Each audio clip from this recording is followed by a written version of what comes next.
We'll call this City Council Successor Agency to the Redevelopment Agency meeting in order. And we have a few special guests here tonight. I'm hoping that Cade and Cassandra can help us get started by leading us all in the Pledge of Allegiance.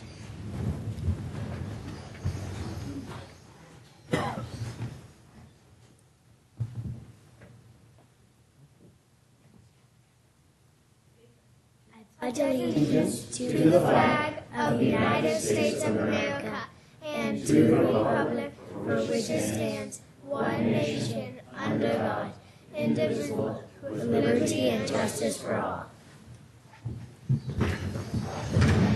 Thank you very much. All right, first item is changes to the order of the agenda. Jeff, do we have any changes?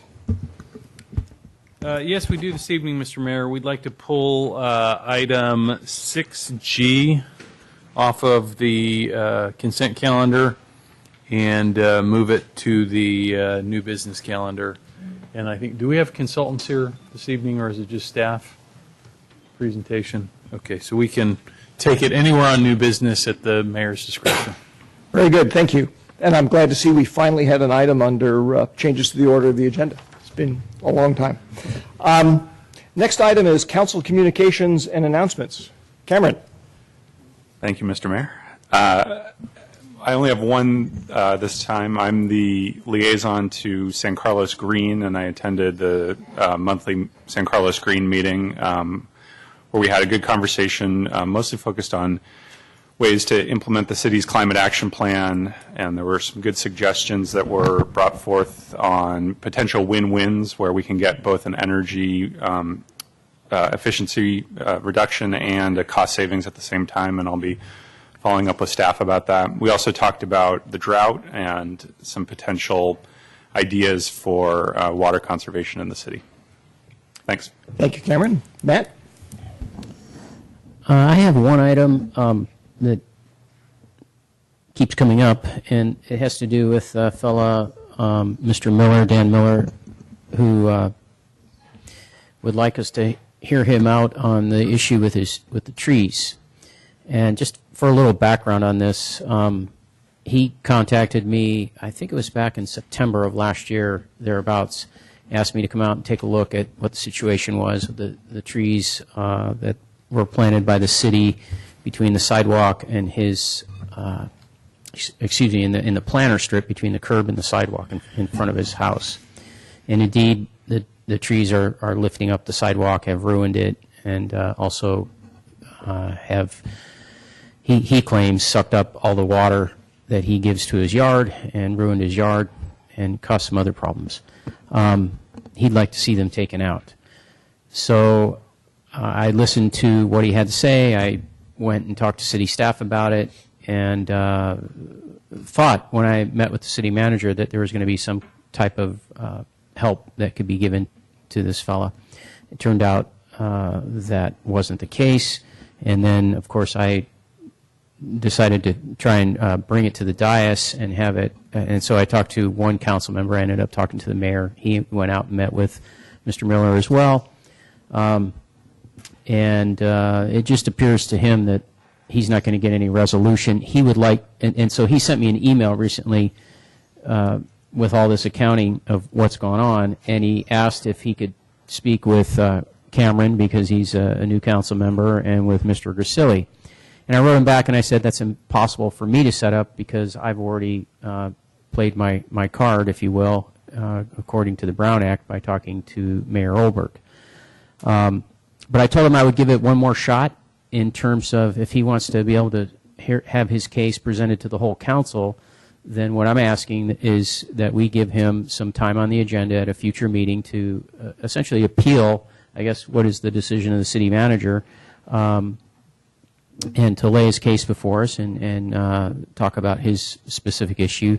I know I've brought this up before as more of a general issue regarding those who I feel like got caught in the between of when the city engineer at the time, Mr. McTarry, had the trees planted, and when we changed city policy and gave trees and sidewalks and the responsibility thereof to the homeowners. And I'd still like to do that, but his case specifically keeps coming back. He is sending me emails, and so I'm asking that we simply put this on the agenda, allow him to come to the council, make his case, and speak to everyone. If I may interject, I just want to make sure I understand. So are you asking that we agendize the topic? Or because he doesn't need our permission to come by and talk to us in public comment? That's true, but if he comes in public comment, it's not an action item, number one, and he's looking for action by the council, and number two, he only gets 2 minutes. And I don't think he can make his case, given how much time I spent with him when I met with him in September. He can't make that case in 2 minutes. Okay, no, I understand. So you're asking that we agendize the topic. As we've talked about before, that's the council controls what it puts on its agenda. This particular item, in the more general sense, is something that certainly may come up at the strategic planning meeting in March. But Jeff, what's your perspective on the resource requirement needed to support this discussion, as revised by Matt's comments of a narrower focus? Right. I think there's probably very little resources just to hear from the resident in question in terms of what the issues are. The larger issue, and it's not that the staff or myself have turned down this situation to remove the trees, is that we don't have the tools at the staff level to make such a decision. We would be essentially violating the city's municipal code if we did that. And so, if you want to put it on and have a discussion with that gentleman, it's pretty straightforward. If you want the staff to weigh in terms of the changes that would be required to the municipal code and the potential costs associated with that, it's a fairly intense activity. Probably take the staff a couple months to do all the research, prep it, and have it ready for an agenda. All right, fair enough. With that input, again, as per our earlier discussion at our last meeting, we need to have 3 affirmative indications that the council wants to put this on the agenda. Otherwise, it's something that Matt is, certainly welcome to bring up at our next strategic planning meeting. I presume, Matt, you're obviously supportive of doing this, or you wouldn't have suggested it. So are there 2 other council members who want to see us agendize this? So just a quick question. Did we say it was 3 or did we say it was 2? My recollection was 2. Excuse me, Yeah. you are correct. At our last meeting, we did say that we were going to cut it to 2. Fine. What I was going to say is I don't think I'm ready to put on the agenda, but I'd love to talk to the guy. So if you can give me his name, I'm happy to reach out to him. Thank you for that correction, Cameron. So is there one, or did you wanted to indicate? I was going to echo what Cameron was saying, that I would like to talk to him too. Okay. So I think that'd be appropriate. I would talk to him too, but Mr. City Attorney, are we all going to be able to individually talk to him?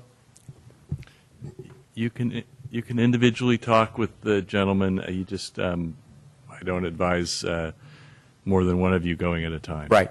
Okay. Can I ask another question? Go ahead.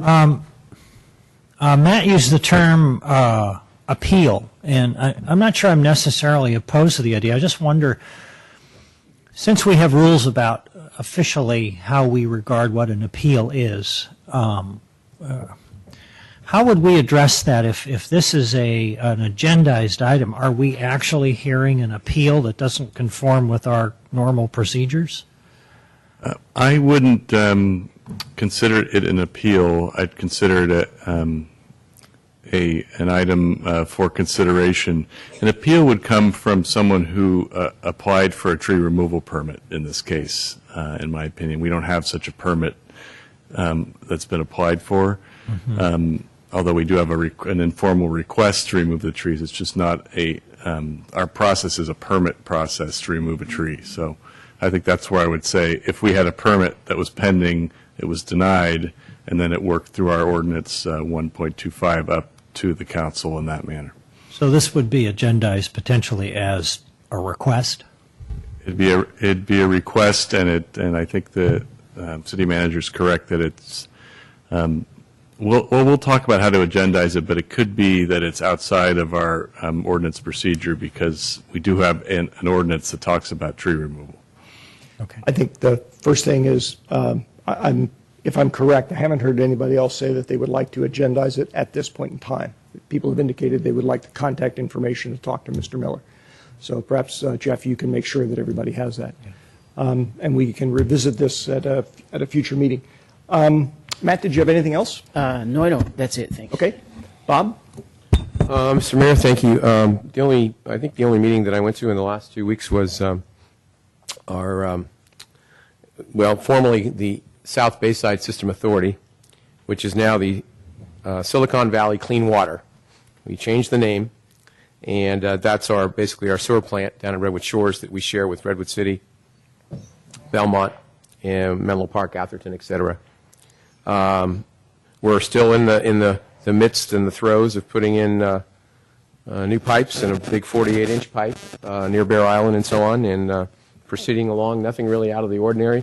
We're looking to revise the joint powers agreement that hasn't been really reviewed that much in the last 30 years, and I think it's due for a review. But short of that, things are just proceeding along. So that's the only report I have. Thank you, Bob. I just had a comment or a question. Sure. Sure. There were some issues out that way regarding diseased birds and so forth, and they shut down a pond. Do you have any update on that? A little bit. Well, there were 2 ponds that were in front of the south of the Silicon Valley Clean Water plant, and it was discovered, and that was a terrific place for folks to watch birds, be bird watching, and it's across from if folks know where the dog park is in Redwood City, right down on Radio Road. It was discovered in the last few months that a number of birds had been dying, and when they were, I guess, what is it, necropsy, or is that the word? Or not autopsy? Basically. Autopsy. Yeah, whatever it was, they discovered that there was a strain of avian flu, not dangerous to human beings, but dangerous, very dangerous to birds. And so it was decided to drain those ponds, and they're being drained. They're about 98% drained right now, and there's still a little water there for the birds, but for the most part, to drain them to save the rest of the bird population. That's going to be a situation where they're going to dry out, and then there'll be decisions made whether those are going to be replaced or not replaced. I don't know if they have any biologists following what's going on out there, but just empirical evidence or comment.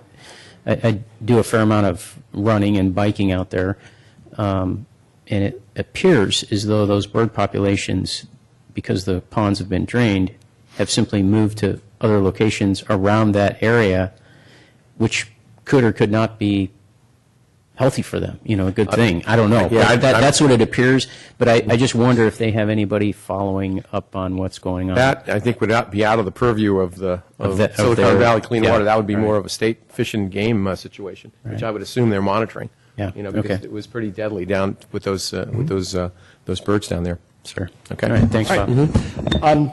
Ron? Thank you, Mr. Mayor. Just a few things. We had official duties, I guess, included. I'm on the board of HART, and we had a program committee meeting. HART is actually exploring moving away a little bit from their normal investment strategy to. Mr. Collins, I apologize, but what is HART? Oh. I know what it is, but other people have no thank idea you. what HART is. Thank you for asking. HART stands for the Housing Equity and Regional Trust, which is a countywide program to invest in below market rate affordable housing projects all around San Mateo County. Thank you, Mr. Griselli, for pointing that out. Anyway, and part of that mission is to explore ways to invest in whatever opportunities come the way of any city in our county. And one of the things that we do is look for ways for HART to enhance its position and also enhance, obviously, housing opportunities. So I attended one of our program committee meetings where HART is exploring becoming more of a partner in an investment up in South San Francisco, and if it's successful, it could actually pave the way for a change in how HART participates in affordable housing projects, which could have implications down the road for San Carlos. On On a less complicated note, I was, and this is not exactly council related, but there were a couple of proclamations in the last couple of weeks. I had the privilege of attending the retirement party for a San Carlos Chamber employee, Kathy Rolfstead, at which also our mayor attended and presented her with a proclamation. I wouldn't normally bring that up, but Kathy has been with the chamber about 12 years, and since I was a member of the chamber board for a number of years and also board president, I can tell you that this woman was extremely dedicated and put in a lot of time, both during hours and off hours, particularly during the Hot Harvest Nights and the Art and Wine Fair. And it was very nice to go to her retirement party, which was at Noelani's, and I know she appreciated the proclamation that Mayor Olbert presented her. And then there was a second proclamation that Mayor Olbert could not attend, and I was very privileged and proud to go to the home of Dick and Miriam Bettinger, who have been married 70 years. It took me all of 45 seconds to drive to their house, which was kind of nice. And we also presented them with a proclamation. It was a remarkable couple. They both all quite there and doing very well, still living in their own home over on Orange. And then finally, just on a kind of a side note, my wife and I took a hike in Eaton Park a week ago. I'd never, my entire life of living in this town, I've never hiked in Eaton Park, and we only hiked part of that trail, but I recommend everybody, if you get an opportunity, take that hike. There's several new bridges that were built in the last year and a half or so by members of the, and maybe Christine is nodding and she can help me out with the name of the group that built those bridges. Councilmember Collins, Christine Boland, Parks and Recreation Director. And actually, it was probably they're a member of the Trails Committee, but they're just two individuals who love trails and had some volunteers hauling the wood up there on Volunteer Day, and they built the 4 bridges themselves. Well, I think we crossed all 4 of them. So, anyway, very well done, and we've only explored probably a tenth of all the trails that are out there for us. Anyway, that's it. Did you at least remember to check on the status of line 147? I drove over it. Oh, well, that's something. I just had one item I wanted to report on this evening. I am our representative on both the City Council Association of Governments Congestion Management and Environmental Quality Subcommittee and of CCAG's main committee itself. And at both of the recent meetings, there's been discussion about trying to improve the capacity of Highway 101 by expanding it. In this particular case, expansion, one of the things that's being talked about might include putting in what's called an express lane. That's basically a toll lane that you can get into legally either by being a carpool or by paying a toll that's whose magnitude is based on how busy the traffic is. Right. Through Fast Track. And very early days, very, very preliminary kind of discussions, not sure where it's going to go, but I did want folks to be aware of it. It would represent somewhat of a change for San Mateo County. Those types of things have been in force and in place successfully in other counties, but not in our area. With that, we will move on to item 4B, staff comments on city administrative business. Jeff. I have no additional reports this evening, Mr. Mayor.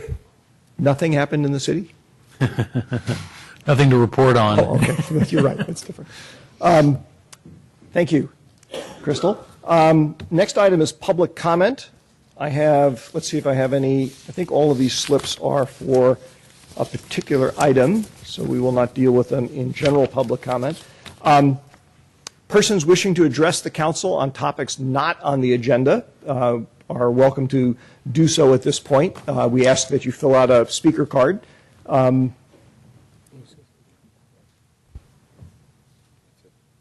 Excuse me, thank you. all right. You know, we're going to create a new position called parliamentarian. Guess who the parliamentarian's going to be? Robert's rules. Yeah. Yes. No, it's good. Good catch. We actually, Bob reminded me, or pointed out to me I was incorrect. We actually do have one speaker who would like to address us in this non-topic related section. Public comments are limited to about 2 minutes. We do ask you to be respectful of that time, to be respectful of everybody's participation. If you start running over the 2 minutes, I will, as politely as I can, interrupt you to ask you to wrap it up. With that, Mr. Carpio, Andre Carpio.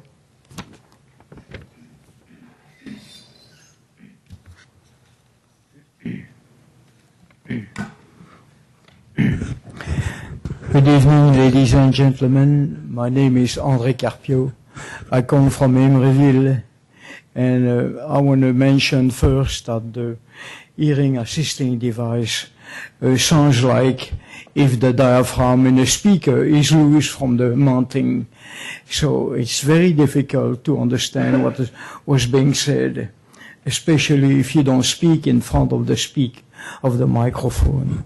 I want to finish elaborate on a story I couldn't finish last time, in which the PG&E fire was blown out of proportion and was blamed on the welders and the welds, and because there is a culture in every company to blame the working man. It's a natural tendency.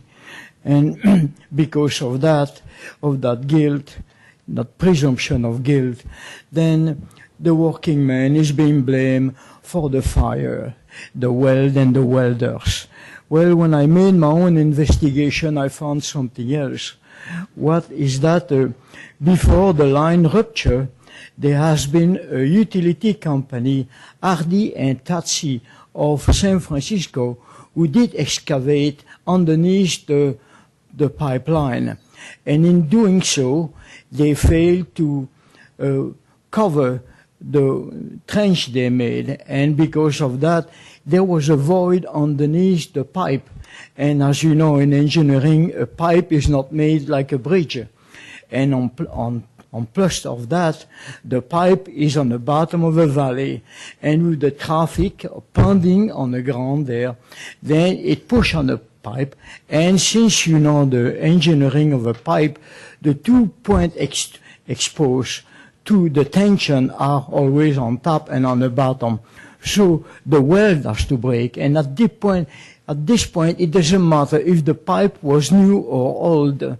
So the fault, in my opinion, from an engineer, is not the weld or the welder, but it has been created by a condition of having a void under the pipe in which the pipe was subject to stress like a bridge. Thank you.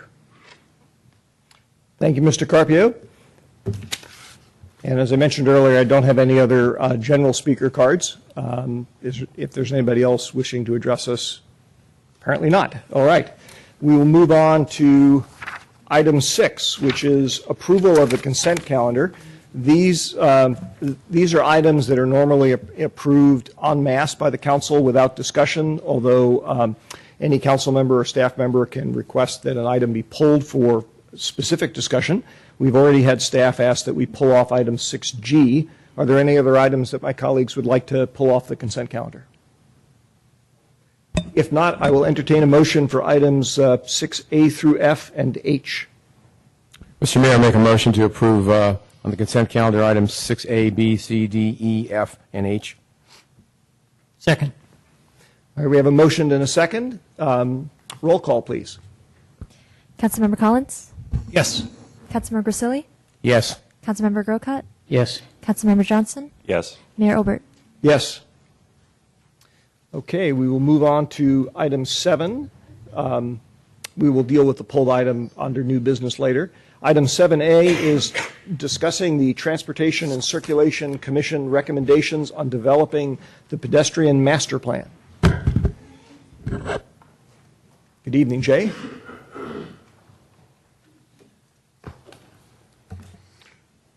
Good evening, Mr. Mayor, members of City Council. Jay Walter, Public Works Director.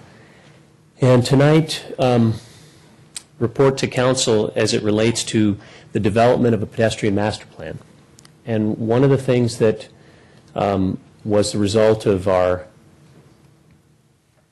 thank you, there we are, was a result of the September strategic planning session was a request from council to come back for direction, a recommendation as to whether staff should proceed with the development of a pedestrian master plan. So staff's been working on this and over the last couple of months, and so tonight we'll culminate that with our recommendation for you and then for further direction. So all the good reasons for developing a pedestrian master plan is kind of shown on the screen there. For neighborhood quality and mobility enhancement, for the to identify and prioritize pedestrian projects, certainly, to attract grant funding, and as a good planning tool. And so there's the idea that you have a master plan document or reports that would lead you in that direction it's a pretty sound thing to do. So we took this to the Transportation and Circulation Commission at their meeting in January. And we wanted to talk to them about this idea. And so on the slide, it talks about what they considered to be positive values of a pedestrian master plan. And again, it helps set up the planning and standards that the city needs for pedestrian-type projects. It would, in their opinion, it would help to reduce collisions overall involving pedestrians and vehicles with proper improvements that are identified and implemented. It has the benefit of emphasizing walkability improvements for our community. And one of the particular areas they were interested in was fostering education about the need for pedestrian safety and real good sound cooperation with the school district on safe routes to school. So they felt that would be a very important element and value of a pedestrian master plan. However, one of the things that they when we talked about it, that they asked really was, it is a true need right now. Is it something that we want to spend the staff resources on to develop? For the TNC, as a group, back in the September timeframe, they created what we've called a roadmap for those things that they see as staff's priorities for the coming year. We developed that based on the strategic planning objectives that the council had set and other initiatives that the TNC wanted to make sure that we were spending time and resource on. And they felt like at this point in time, the pure development of a pedestrian master plan was not a high priority for them. They were concerned that perhaps it would be a study that could be put on the shelf. That is, we would spend time and resources with a consultant to develop it, and it may be another study that, with the plethora of studies that we have, may not be something that gets our immediate attention and achieves the desired end. They felt it would be important to look for a grant to do this if we were going to move in that direction, and they were certainly very interested. If the council would choose to go in this direction, they wanted to be very much involved in that process. But they felt, again, at this point in time, that it's not for them an extremely high priority to develop the plan, and felt that it was important that we would get a grant to be able to help fund it.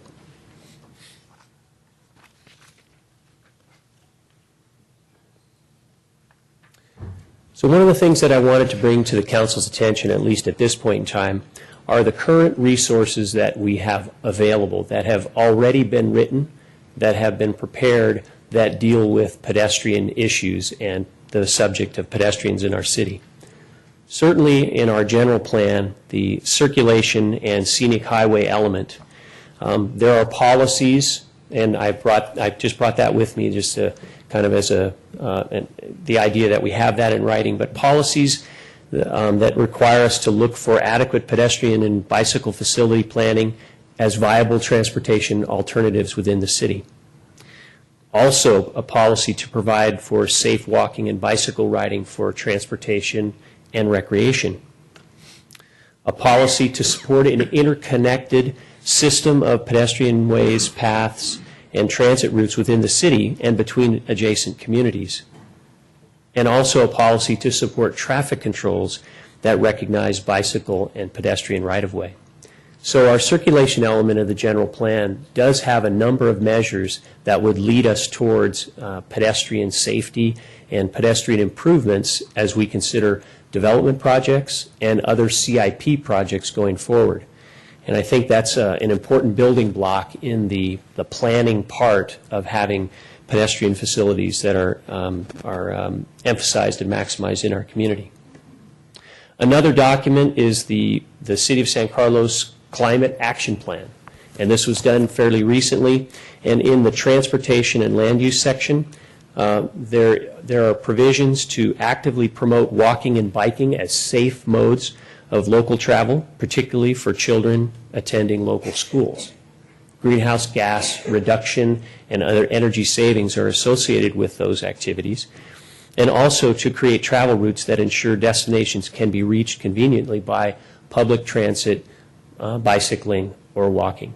So we have some good guidance in our climate action plan as well as it relates to pedestrian planning and the importance of pedestrian travel within our community. The city recently, in summer of 2013, we had a traffic safety evaluation that was done by an engineering consultant, and this was something that we did in conjunction with the Transportation and Circulation Commission. And a number of recommendations in that plan were they evaluated intersections all over town. They had pedestrian measures such as installing countdown pedestrian signal indications at signalized intersections and implementing pedestrian-related improvements at selected intersections, which are listed in the document, but in particular at Alameda de los Pulgas and San Carlos Avenue, where they recommended a number of changes for the signing and striping and marking of the pedestrian crossings that are at that intersection. So again, as we've had some of these studies come through, we have had some good pedestrian enhancement projects identified for us to consider. And in one more study, the San Mateo County Office of Education, they did a San Carlos Safe Route to School report. And they recommended pedestrian improvements in and near Britton Acres School and Central Middle School. The ones at Britton Acres, we have implemented a couple of those already. There are a few more. And of course, the Cordilleras Avenue corridor that we'll be talking about later tonight also is mentioned in that report as pedestrian improvements needed. And in and around Central Middle School, we expect that with the school expansion project, there will be a number of those that can be accommodated during the time that construction will take place.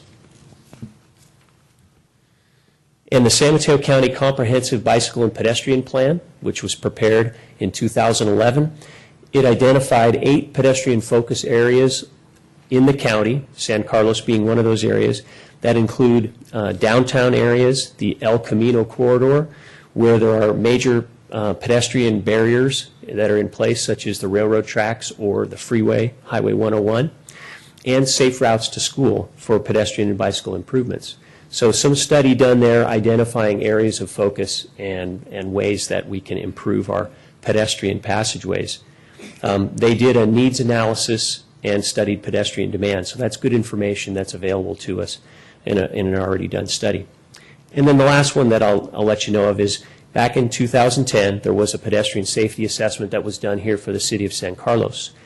And they essentially benchmarked key strengths of the city's pedestrian facilities at that time and identified some areas for improvement to be considered. And so the city would have a number of ideas that could be used in grant applications going forward, CIP projects, or other things to enhance our pedestrian safety. And in fact, during that the time of that study, there was a pedestrian walking audit that was done for several routes in town that had some suggested improvements too. So I guess what I'd like to conclude with, at least at this point, is at this time, staff believes that spending the extra resources to hire a consultant and do a pedestrian master plan may not be necessary based on the number of studies that have already been done. So I wanted to just kind of open it to council questions at this point in time and potentially some further direction. And if so, council could direct us to have a CIP project which could come forward, and we could have that be funded in the next round of projects if council felt it was very important. Thank you, Jay. Questions for staff? Cameron. Hi, Jay. So I'm a little confused. So the T&C thinks it's not a priority. Staff thinks we've already got it covered from a report perspective. So what was the motivation for having this discussion? Was it that a previous council asked for a pedestrian plan, or? This came out of the strategic planning retreat that we had in I see. September. I got it. With council and prior to you coming on board on council, and that was one of the things that they wanted to bring back to council for further discussion. Okay. Well, I mean, your presentation makes perfect sense to me. If we have projects identified in all these various studies, and if the Transportation Commission is not motivated to take it up, and if it costs money to hire a consultant, it sounds like it's not the right thing to do. Matt? Just a comment. And I guess the TNC and staff could take a look at this, but whenever the city applies to the CCAG subcommittee of BPAC, Bicycle Pedestrian Advisory Committee, one of the scoring criteria is whether or not the project that's submitting for funding is part of a master plan. And so it does affect the scoring. It may be, you can take a look at that, though. It may be small potatoes compared to the dollars spent to put together a plan. But I think it's worth taking a look at. Okay, and one of the things that I did try to find is, as far as funding goes, and I didn't get to that at this point. That's the slide I should have added, but there are some grant programs available. Based on my research of those grant programs at this point in time, for us to qualify for pedestrian-type projects, we don't necessarily have to have a pedestrian master plan in place, but we can use our bicycle transportation plan and these other documents which have been prepared that give us the kind of the essentially they identify for us those things that we want to do according to the plans we have in place. So. Questions for staff? I had one, Jay. We have master plans for a number of other areas. I mean, one that comes to mind immediately is, as I see you talking to us, is the sewer system master plan. Why do we have master plans in those areas? The sewer system master plan in particular was largely based on a condition assessment of our sewer system so that we could identify which locations and sections of the pipelines needed to be updated and improved. One of the important parts of that is because all of those facilities virtually are underground, they're less obvious as to the need for rehabilitation or replacement. And because it's an ongoing program of rehabilitation and replacement, we want to be sure that we have a good condition assessment going forward so that we can prioritize those projects. I think the pedestrian projects in particular would be a little more obvious. In part, they would be based on some of the problem areas that folks report to us, also some of the collision locations if we had a problem that way. So I think they're a little easier to prioritize compared to something like an underground sewer system. I guess I understand that, but I think it still sounds to me like that's only part of the reason we have one, or part of the reason you have a master plan. Part of it is also just to make sure that it keeps coming up in the competition for resources, and that there's a planned approach to it as opposed to a reactive approach. Okay, and not everything can be planned. I get that, and I'm not necessarily terribly crazy about hiring yet another consultant to come up with yet another plan. But I guess what I am a little concerned about is how do we end up having a planned, thoughtful approach to dealing with pedestrian-related traffic issues in the town if we don't have a master plan. It seems to me the master plan is the framework that staff tends to rely on to do that kind of forward-looking scheduling of stuff. Is there an alternative to that? I know you pointed out all these documents exist, but on the other hand, a number of the things that we did last year and over the last couple of years, as you talked about, were things that came in over the transom. Somebody came to us and said, hey, there's a problem here. We said, oh, okay, we'll fix that. There wasn't really a planned thing. Well, I think the way I would respond to that in terms of being able to plan out for all pedestrian improvements, I think to a degree the city's built out and we have a fair amount of infrastructure, and so identifying those areas are important.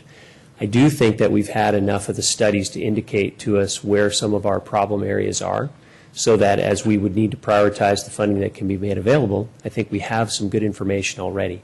So again, I think my primary recommendation is based on the fact that I don't think we need to pay a consultant to come in and tell us where a lot of this needs to be done. I believe we can have staff go through these documents and then come up with the prioritized lists that we need for the pedestrian improvements that we need.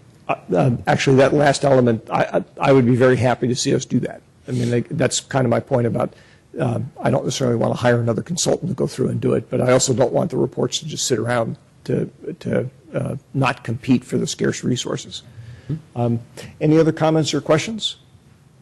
Staff feels they have what direction they need or whatever they're looking for from council? Yes. Thank you, Jake. We will move to item 7B, which is an update on the PG&E natural gas line 147. Jeff. Thank you, Mr. Mayor, members of the City Council. Jeff Maltby, City Manager. This will be a very quick update tonight. Very little has transpired since the last council meeting where I reported out on this. The mayor and I will be meeting tomorrow with Chris Johns, the president of PG&E, and we're hopeful that we're getting close to a mutually agreed solution to the problems that we've had on line 147. In addition to that, we're also setting up meetings up at the CPUC to do ex parte meetings with commissioners and staff members to continue our dialogue on line 147. We're anticipating that those meetings, if necessary, would take place sometime in mid-March. I think we'll have a much more robust report for you at our next council meeting that may or may not include a closed session report as well from our city attorney. Be happy to answer any questions you might have. Questions for Jeff? Thank you. None? Thank you, Jeff. Okay, we will move on to unfinished business, item 8. We have one item there, consideration of adopting ordinance number 1473, amending San Carlos Municipal Code Section 10.32.220, parking, 3-hour, Loreola Park. Good evening, Mayor, members of the City Council. Christine Bowen, Parks and Recreation Director. This is our second reading, proposed second reading of the ordinance presented on February 10th. This ordinance would impose a 3-hour parking limit at Loreola Park, weekdays and Saturdays, excluding Sundays and holidays. Hours would be 7 a.m. to 6 p.m. Happy to answer any other questions you may have. Questions for Christine? Seeing none, do we have, I will entertain a motion on the item. Mr. Mayor, I move to adopt ordinance number 1473, an ordinance of the City Council of the City of San Carlos amending San Carlos Municipal Code Section 10.32.220, parking, 3-hour, Loreola Park. Second. We had a photo finish there. I think so. Want us to do that in slow-mo? So you can... We have to go to the tape. Before we move on to see if there's any discussion, is there anybody among the audience who wishes to address the council on this item? Seeing none, any discussion? Seeing no call for discussion, the roll, please. Councilmember Collins? Yes. Councilmember Grisilli? Yes. Councilmember Grocott? Yes. Councilmember Johnson? Yes. Mayor Obert? Yes. All right. Now that brings us to new business. First item on new business is item A, consideration of adopting a resolution approving the Cordilleras Avenue traffic improvements. Good evening, Honorable Mayor and members of the Commission. My name is Matt Lee, City Engineer. Today I have with me the City Attorney, the Sheriff's Office Captain, and the Battalion Chief of the Fire Department to answer any additional questions you may have after this discussion. What we have before Council tonight is a recommendation from staff for Council to adopt the resolution approving the Cordilleras Avenue traffic improvements. But before we get into the discussion of the corridor and the improvements themselves, I would like to take a step back and discuss the entire Corlaris Avenue corridor, and then go back in and focus on the segment between San Carlos Avenue and Elizabeth, and then the intersection at Elizabeth and Cordilleras. The Cordilleras corridor is a two-lane north-south collector street that is one of two north-south collector streets between Alameda de los Pogos and El Camino Real. It serves as a collector street and is designated as such in the 2030 general plan. It's approximately three-quarters of a mile long and has an approximate average daily traffic volume of 2,700 vehicles per day. The corridor itself, when you take a look at the cross-sections, can be easily split up into three segments. The first segment to the north is San Carlos Avenue to Elizabeth. It consists of no parking on either side of the street, an 8-foot striped shoulder, which is currently being used as a pedestrian path, and what amounts to two 12-foot lanes. In the middle of Cordilleras Avenue, there is approximately, there's this location between Elizabeth and Bell where there's two parking on both sides and what amounts to two 7-foot travel lanes. And then further to the south, there's the section between Bell Avenue and Britton Avenue, which has parking on both sides and travel lanes approximating about 10 feet. The 85th percentile speed, which is typically used to determine the speed limits for the corridor, range from 29 miles an hour to 27 miles an hour along the corridor in those locations. The slower 85th percentile speed is generally to the south. There's been approximately 8 accidents in that corridor within 5 years, with the majority of the accidents happening in the middle and southern segments of that corridor. Cordilleras Avenue itself, as suggested by Director Walter, is part of the Britton Acres Elementary School walk-on roll to school suggested routes, which is essentially a quote-unquote safe routes to school, designated safe routes to school. As indicated previously, there is a portion of Cordilleras where there are no sidewalks, and that's between San Carlos Avenue and Elizabeth Street. Looking at the data for the corridor itself, the data indicates that there's no significant speeding along that corridor, and there's no accident concentration within any portion of that corridor. The corridor functions as is classified as a collector, and the speed limits in that area indicates that the street is properly signed for 25 miles an hour. At the last council meeting, it was suggested that staff take a look at the entire corridor to see if there were any improvements that could be done to bring Cordilleras up to collector standards. Staff took a look at that, and what it essentially would amount to, our city standard would require that there'd be approximately parking on both sides of the streets and 11-foot lanes throughout the entire corridor. Now, what that would require would be acquiring right-of-way, possibly removing encroachments of frontage of the yards and people's property, filling in sidewalk gaps. This would be a significant cost, which can cause a significant reconfiguration of the streets. And with the increase in width of the travel lanes, it could potentially increase the 85th percentile speed along that corridor, which is counterproductive to what we're trying to achieve here. Now that we've talked about the entire corridor, I would like to focus on the segment of concern itself. On November 19th, 2013, there was a letter sent from the neighborhood group on Cordilleras between San Carlos Avenue and Elizabeth. They cited concerns of speeding in the area, pedestrian safety, the striped path being too close to vehicular traffic, and an unsafe pedestrian crossing at the intersection of Elizabeth.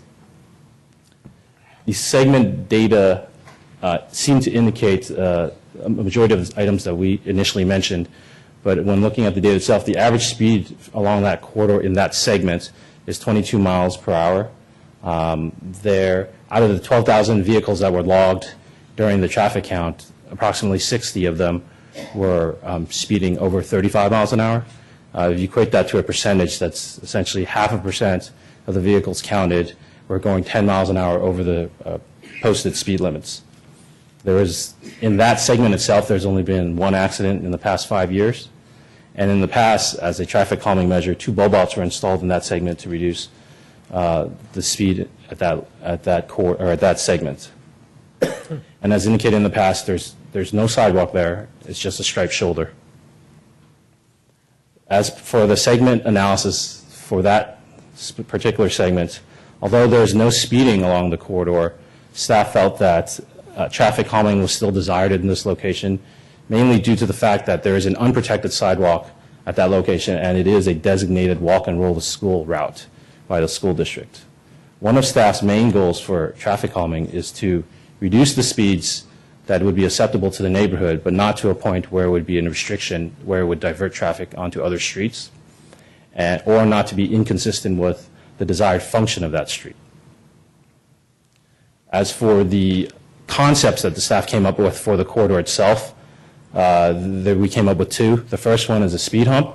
Speed humps are essentially a raised pavement area that controls speeds for purposes conforming to engineering specifications. This is slightly different than a speed hump, which is something you normally see in parking lots, which is a lot more higher and a little shorter. These are a little shorter and a little longer.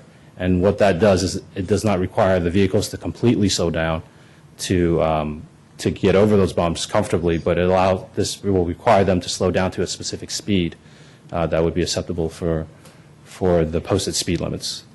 An example of one would be on Edgewood Road as you get off of Alameda de los Pogos heading east. This location is cited because of conversations with the fire department. They've indicated that although there are concerns with the speed humps reducing response times, they've cited Redwood City speed humps as ones that would be least impactful to their fire rigs. The second alternative would be the road narrowing concept. As you take a look here, this is Corvallis Avenue heading right to left, northbound heading to the right, and Elizabeth Street at the intersection. As discussed earlier, there are 12-foot travel lanes, no parking, and an 8-foot striped sidewalk at that location. However, to the south, there's parking on both sides and approximately 7-foot travel lanes. The concept came about mainly due to the fact that there is a big discrepancy between the travel widths south of Elizabeth versus north of Elizabeth. And that was one of the assumptions of why there may possibly be speeding in the area itself. Staff came up with the concept of including parking in the area to narrow the lanes down for vehicles. So the parking itself would serve two purposes: to protect the pedestrians from the striped path away from the vehicles themselves, and to narrow the travel path down itself so vehicles would slow down as they go through the area. One of the concerns is that the neighborhood understood that as you narrow the travelway itself, there may be a propensity for more sideswipe accidents. And in order for this concept to work, you would have to constantly have vehicles parked out there a majority of the time. So after discussions with the neighborhood themselves and the other stakeholders such as the Sheriff's Office and Public Safety, staff recommends the concept of installing 2 speed humps between San Carlos Avenue and Elizabeth. The speed humps themselves are not as restrictive as speed bumps. They're an acceptable method of speed control. They have neighborhood concurrence. It's a Traffic and Circulation Commission recommendation, and it's acceptable to public safety. Next, we're going to head into the intersection of Elizabeth and Corvallis, but before we get there, I would like to take an aside and to explain stop signs themselves. Stop signs are a traffic control device applied where normal right-of-way application rule is insufficient to ensure safety. The stop signs are used to assign right-of-way, and their criteria set as such that they can only be installed when there are certain traffic volumes, sight distance, intersection geometrics, or safety concerns that can warrant those stop signs. The California MUTCD, which is the standard that we abide by for many traffic control devices, says that it explicitly indicates that stop signs should not be used to reduce speeds. Matt, what's MUTCD? MUTCD is the Manual on Uniform Traffic Control Devices. Thank you. Always, in 2011, an always stop analysis was performed at that intersection, and it was determined that all-way stop control was not warranted. Given the concerns in the later half of last year, staff decided to initiate an additional all-warrant stop analysis to consider conditions readily not apparent in the initial analysis to see if there was any way to justify a stop sign at that location. What the traffic engineer TJKM came up with is they tried to look to see if there was enough volumes on the side streets to warrant a stop sign. Unfortunately, the volumes were too low in that area. They tried to take a look at the pedestrian volumes, and the peak hour volume only amounted to about 17 pedestrians per hour, and there were no collisions related to a failure to yield at that location, and there were no other unusual factors that could have warranted a stop sign in that area. And so the conclusion, again, came to the fact that an all-way stop sign at that intersection was not warranted. The engineering considerations for installing an unwarranted stop sign should be considered when deciding if we want to move forward with that approach. A multi-way stop sign is actually unsuccessful at controlling speeds. There have been many studies, before and after studies, indicating that speeds are not actually reduced when a stop sign is placed in. And in certain instances, stop signs sometimes increase speeds at the mid-block locations of segments of road due to the fact that drivers feel the need to have to make up time for unwarranted stops. Unwarranted multi-way stops also have propensity to have poor compliance when drivers realize that the stop sign, or when they feel that the stop signs are unwarranted, they tend to roll those stop signs. There's also, because of the fact that they roll the stop signs, there also is a decrease in pedestrian safety because of the noncompliance. And as a nuisance, sometimes there's an increase in noise in the vicinity of the intersection when vehicles stop. Other considerations that we would like to consider would be law enforcement. There are enforcement concerns which Captain Rothfuss can answer any questions that you guys have. Battalion Chief O'Leary can talk about the response time concerns at stop signs themselves, and City Attorney Rubens can also discuss the legal considerations for installing a stop sign when it's not warranted. For that intersection, staff actually took a look at 4 different alternatives themselves. The first 2 were rectangular rapid flashing beacons and in-roadway flashing lights. These were essentially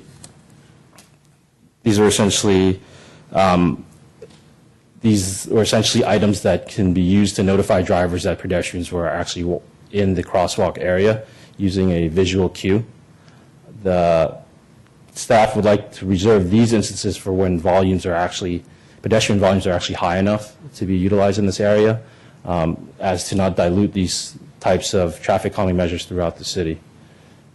The next item would be a raised crosswalk, which is essentially a speed hump with a flat top on it. The flat area would be essentially the crosswalk itself. Staff felt that this would be something that would be appropriate within a school area because it actually elevates the crosswalk slightly for children as they cross the street. And it also serves as a speed hump, so vehicles would slow down as they come through the area, and it would help with yielding crossing the intersection. The fourth and final alternative is the all-way stop control, which we discussed a little earlier about the warrants on what the concerns may be in that area. After the discussion with all the stakeholders involved, staff recommends installing a raised crosswalk at the Elizabeth intersection. We feel that it addresses the neighborhood speeding concern, increases yielding to pedestrians, is an appropriate design near the schools, and however, it's not a neighborhood preference, but it is a TNC recommendation. So before council tonight, staff's recommendation would be that council adopt a resolution approving the traffic improvements along Cordilleras between Elizabeth and San Carlos Avenue, which includes 2 speed humps and 1 raised crosswalks. I now leave it open to any questions that you may have. Thank you, Matt. Questions? Yeah, I've got Matt? a couple. First question I have is if there was any consideration given to just simple striping. When I made the comments I did about the inconsistency of the corridor from San Carlos Avenue to Britain, one of the things I had in mind is what you pointed out. I figured this was the case, but didn't study it the way you guys have, is that the travel lanes change in width as you go along.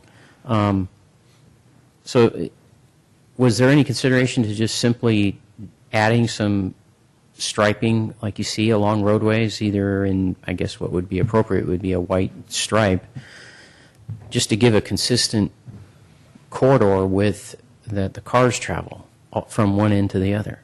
Yes, there was consideration for that. So that's why the two concepts fell into concepts, came up as concepts for the segment itself. One of the reasons was the striping concept was very similar to providing parked cars in the area. In our discussion in developing these concepts at the TNC, it was discussed that, striping is just striping and it was not a physical barrier. So the concern was if we were to do some type of narrowing, we would look at using something a little more than just incremental striping, and creating an actual barrier to protect the pedestrians on that striped path.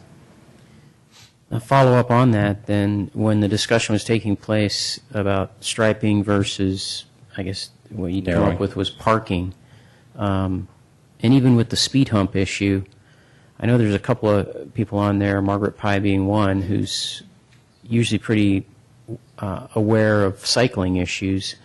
Any comments from her or anybody else about the issues of cyclists versus these? The cyclists' concern were more over speed bumps. Those are ones that you see mostly in the parking lots, where they're a little more shorter and higher. That's what was their concerns. They felt that with these speed humps, because of the length of them, bicyclists can go over them easily without as much discomfort as they would with speed bumps. And that's why these were one of the concepts that were selected. And two things. With the speed humps that you're talking about, I'd be curious where exactly you're talking about locating those, and number one. And number two, would they include I don't know what the proper term is, but the ones that are on just off of Edgewood, I think the ones that you're talking about, I don't know what the name of that street is, but it's in Redwood City, and it comes down from the school and ends up pretty close to the LDS church where it exits, and there's a stoplight there. But that street has, I think, 2 speed humps along the way, and there's about an 18-inch section in the speed hump that a cyclist can go through and not have to even worry about the speed hump. That could be something we would consider as we go further in our design of the speed humps themselves. However, the Redwood City standards do not have any provisions for any types of cutouts. And is that unincorporated there then, or I don't know? I'm not actually sure the area that you're referencing, but the area on Edgewood, I believe, is within the city of Redwood City's city limits. Because there definitely is. There's a middle. There's a dip. Yeah. So at the discussion at the TNC Commission meeting, it was determined that the speed humps weren't as invasive to bicyclists as speed bumps were, so those may not be necessary. Having a cutout may not be necessary. No, What the I'll cutout have some does is- comment about that when we discuss it, but thank you. Okay, so to the question of where exactly are you thinking of putting these in? So staff was going to go back and work with the community and take a look at the entire segment between San Carlos Avenue and Elizabeth to see which would be the best location to put these 2 speed humps. Bob? So, Matt, you're basically talking about 2? Yes. So you're an engineer, I don't have that expertise. Do you think they need to be, I'm thinking that they may be south of the bulb outs, you know what I'm talking about? The bulb outs that are there? Yes. They'd be between the bulb outs and Elizabeth, or you think one might, and again, I apologize, I don't mean to put you on the spot. Do you think is it beneficial to put one there and one on the other side of the bulb outs, or do you think they'd be together or a little closer? We would have to evaluate that, just taking a look at the corridor itself. I mean, there's been an idea tossed around of having it work in conjunction with the bulb outs, so it actually being in the location where the bulb outs are themselves. Okay. But we have not yet settled on a location, so. But you do, but the Traffic and Circulation Commission discussed it, and staff is recommending just 2? It's a fairly long spot. That's why I was wondering. And again, having driven that thing a million times, you come up, and of course you don't always, but I do slow down when you come to those bulb outs, and then it would seem, if you're going, let's say, south, and then it would seem like then the bumps would be efficient going the other way. If you put them in the bulb outs or before the bulb outs, I don't know that it does much. I don't know what good it would do. And again, unless you're going to do additional ones, why would there be 2 and not 3 or 4, let's say?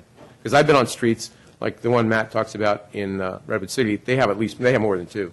It's Cordilleras, actually. Oh, is Believe it? it or not, it's Cordilleras. They have more than 2. I think they have 4 at least. And I've been into streets in Orinda that have 4 or 5. Was 2 some magic number, or? So there's a set spacing that these can be set to.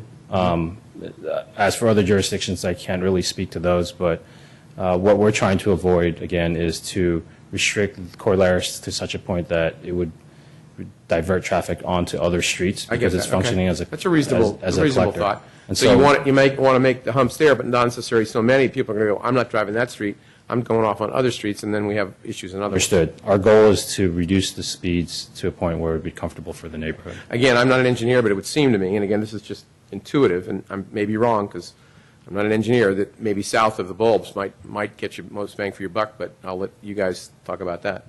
I'll take note of that. Cameron? Hey, Matt. Hey. You cited in your presentation average numbers for number of cars per day, et cetera.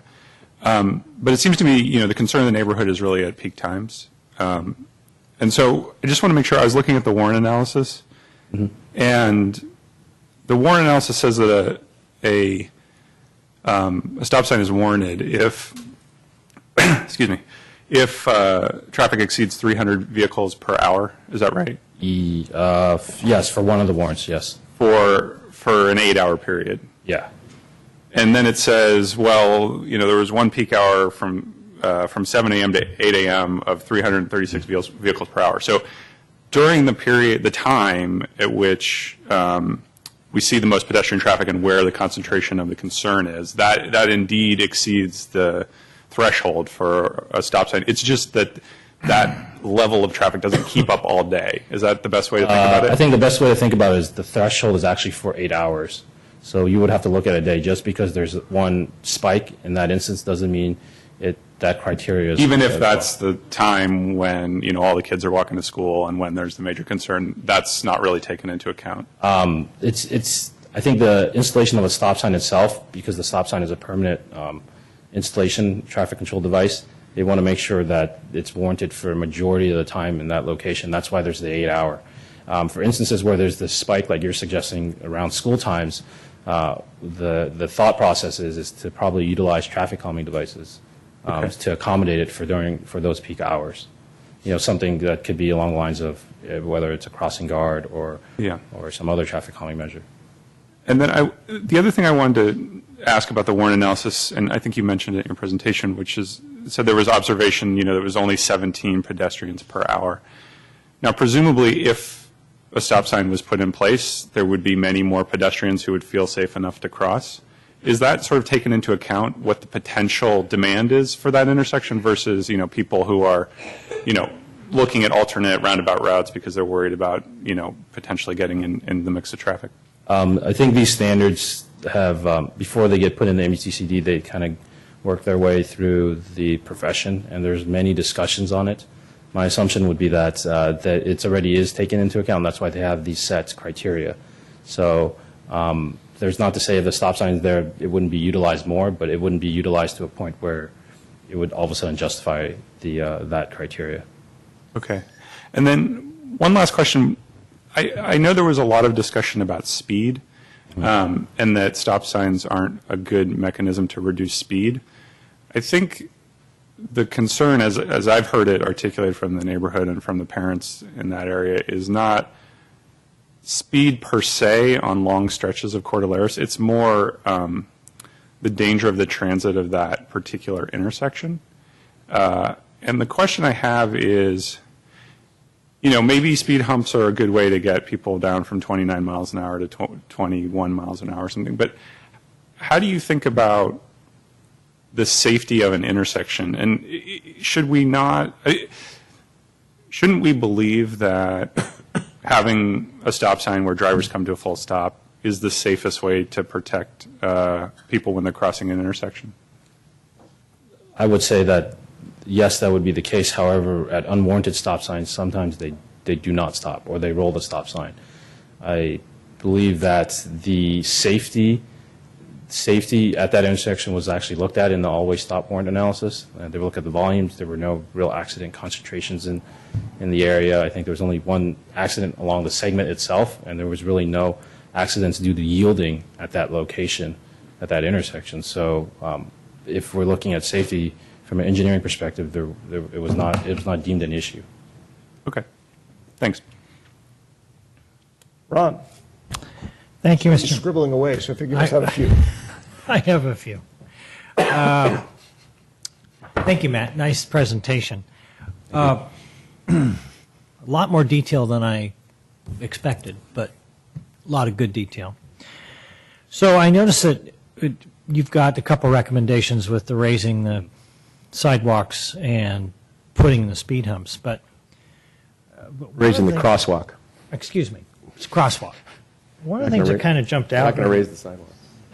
was this rectangular rapid flashing beacon, which is one of the options that is considered.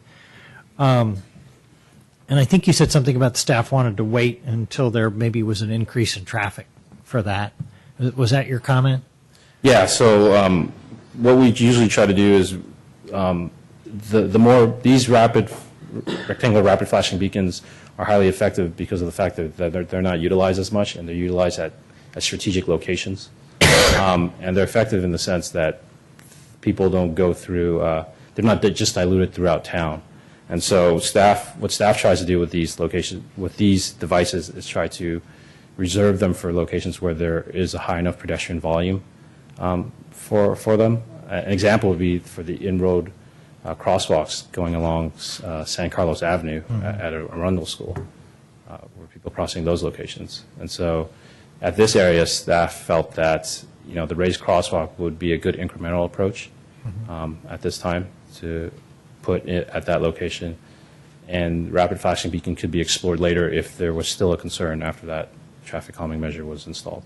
Is there a cost consideration in there too? It's cheaper to put in a raised crosswalk than putting in the. Yeah, there was cost considerations as well. It just depends on the location themselves. These rectangular rapid flashing beacons could be relatively cheap if you install them with solar panels. However, depending on the movement of the sun and if there's any trees in the way, those signs themselves may not be operational 100% of the time because they can't retain that power. You would have to hardwire them. And if we go and hardwire these signs in, there could be significant cost because we would have to determine where the power is going to come from. And so there could be a long stretch of conduit where we connect to a PG&E pole itself. An example is, again, on San Carlos Avenue at Arundel, those speed radar signs were initially a solar panel, and they did not work a majority of the time. And so they were hardwired as part of the Safe Routes to School project at Arundel this past summer.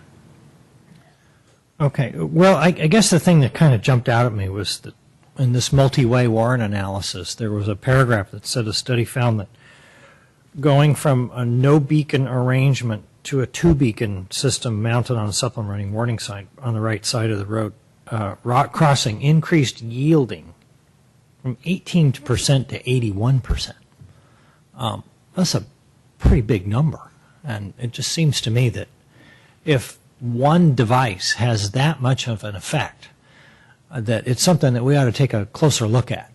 I don't know how anybody else feels, but it's just something that was, it jumped out at me more than the in-roadway flashing lights, which I know are placed at various places around around town and around other cities on the peninsula. And I hadn't even thought about the, flashing lights on a pole, but when I see a number like that, am I missing something that maybe there's not as significant? No, I think there is some significance to that. And again, I think it's the fact that those signs are used sparingly at strategic locations. And it's really dependent on I believe, the pedestrian volume or crossing at those locations.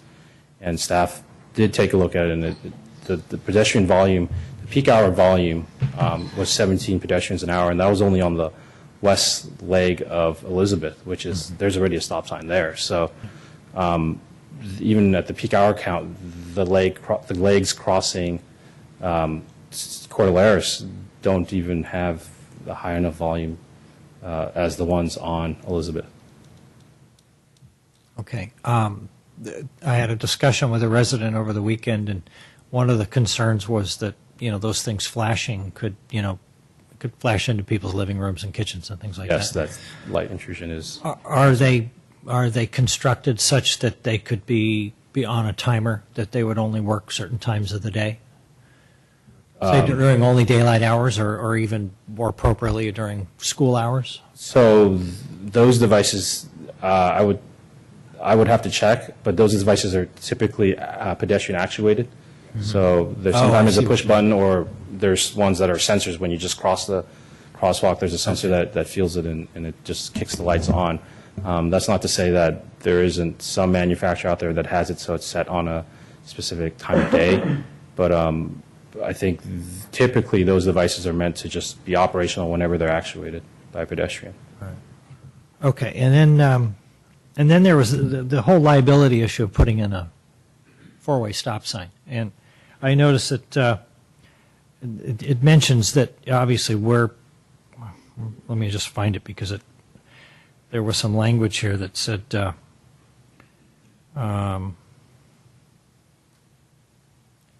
it was I have one more after that, but it basically said that the cities would increase liability if there's an accident, et cetera, et cetera. Where does that liability come from? Does it come from the person who's speeding and breaking the law and consequently hits somebody or injures somebody or that sort of thing? I mean, what recourse do they have if they've broken the law? I know maybe it's a naive question, but it's been on the minds of. I think that's actually a good question. It's a perfect question for City Attorney Rubens to answer. I can answer it now or later after Matt's question. All right. If the council's maybe. preference. Yeah. Okay. Well, maybe we can answer it later. And then I think the last question I had was, what are psychoperceptive pavement markings? I didn't get a sense of exactly what those are. There are things you see when you're taking something you're not supposed to when being on the road at the same time. Where is that?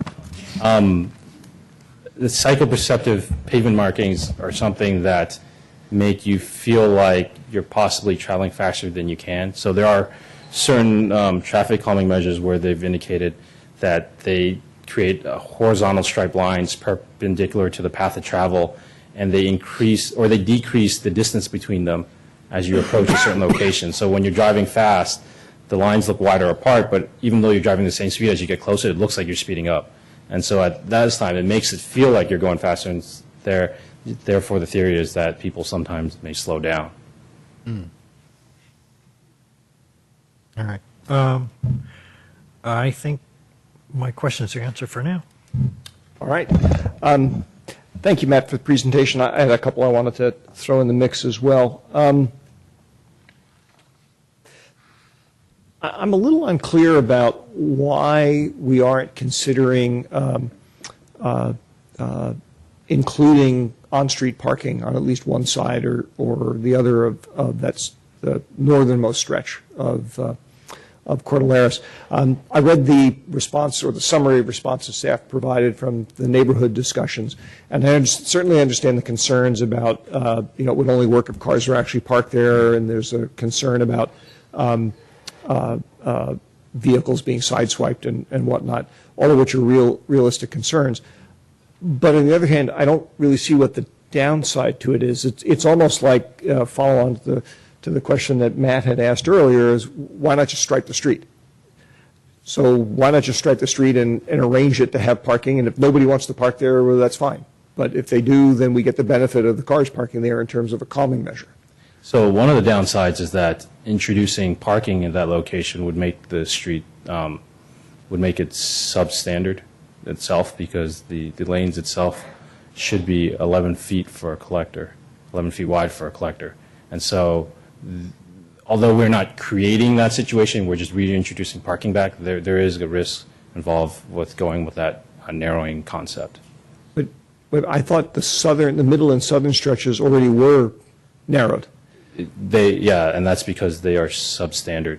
However, those streets were built in the 50s, and so they're essentially grandfathered in. I mean, just because they're substandard now does not mean that we can't I still see. use So them. they were built as a collector to the standards in the 50s, but that's not the standard today. I don't think they may not have even been built as a collector in the 50s. They were built just based on the volumes and anticipated growth in that area. Over time, through our general plan, we've designated Cordilleras itself as a collector, just based on the configuration of the street itself. So we may have dedicated it as a collector. Okay. in lieu of that. Well, we could certainly go back and discuss that later during council discussion. That certainly answers the question. Thank you. Next question I had is, what's the cost to install a sidewalk on that, just on that stretch of the road where there is no sidewalk currently? We took a quick planning number estimate, and it was just installation of sidewalk itself was approximately $100,000. That's not considering drainage or relocation of other facilities. And that would be on just one side of the road? Yeah, that would be on one side of the road between San Carlos Avenue and Elizabeth. Got it. Okay. And presumably, based on your earlier comments, if we were to install this, well, actually, if we installed the sidewalk on just one side, would that force the street to be substandard at that point? No, because currently there's width right there right now for that sidewalk. That 8-foot stripe path still allows for 12-foot lanes in both directions. Would a sidewalk act as a material traffic calming measure by itself, or is it? Not necessarily. It would separate the pedestrians from. It's a separation thing more than a calming Yeah, it thing? would separate the pedestrians from the traveling vehicles. I too had a question that I think Ron was touching on, so if you don't mind, I'd like to have Greg opine for us a little bit here, just because it is highly counterintuitive to almost everybody I've ever talked to, including myself, that there's liability associated with the city putting in stop signs and then us being sued for putting in a stop sign that's not warranted. Well, thank you, Mr. Mayor, and members of the City Council. The issue, the counterintuitive part of it is comes out of the Government Code, and it's Section 830.6 of the Government Code. That section enables, well, I should put it this way, protects municipalities from liability through a concept called qualified immunity. And qualified immunity means that if the city designs traffic improvements like stop signs in accordance with adopted standards or engineering studies or advice that is reasonably and calculated to preserve safety and is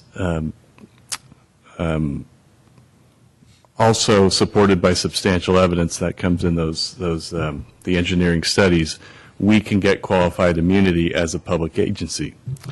So the studies that staff is pointing to, the warrants and the engineering study that is recommending against stop signs, could put the city at risk of liability if we installed an improvement despite the evidence on the record that stop sign, in this case a stop sign, is not warranted by the substantial evidence. So when we looked at the standards, and I was talking with the city engineer and the public works director about this, when we looked at those standards, that's why the recommendation you have before you is is not to put the stop sign in because we don't have the evidence in the record. Now, the state standards that we utilize talk about public safety and pedestrian safety.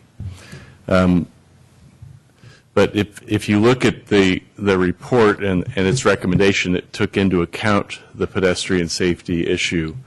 So stop signs, because of the evidence you have, it's not indicated to put a stop sign.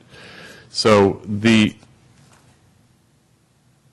main liability issue, and I'll underline this point, is the absence of the warrants takes away a defense that the city would have from a future automobile or pedestrian accident. So that's why it's counterintuitive. If it's not indicated by the warrants, we have increased liability by installing something that people think is a safety device. But if we don't have the substantial evidence in the record to support that, we are still exposed to liability from a future lawsuit that could be imposed, whether it's a vehicular, pedestrian, or other type of accident at that intersection. And it would be something along the lines of an unwarranted set of stop signs is installed, and an accident, let's say between a car and a pedestrian, occurs. The pedestrian sues the driver, and the driver would turn around and sue the city, saying you gave the pedestrian a false sense of security by putting those stop signs in there that don't belong there? Well, that would be one of the scenarios, but the more likely scenario, given the concept of joint and several liability, is that both the pedestrian would likely be advised by their attorney to sue the city based upon this hypothetical set of facts where there was an unwarranted stop sign. The driver would cross-complain against the city, saying it wasn't my fault that this accident happened, it was because you had an unwarranted traffic control measure. So everyone would be pointing the finger at the city, and it's possible that under that scenario, through comparative fault, that some fault might be assigned to the driver, some fault might be assigned to the pedestrian. But if there's any fault assessed against the city, we're the deep pocket, we're the ones who are going to take the majority of the cost of the litigation and the liability for it. Can I ask a follow-up question on that? Sure. So would the judge have to find that the stop sign played a role in the accident? So in that scenario, if a driver ran through a stop sign, the driver, is violating the traffic law. Could the driver say, well, I don't have to follow the traffic law because the city is not warranted in putting a stop sign there?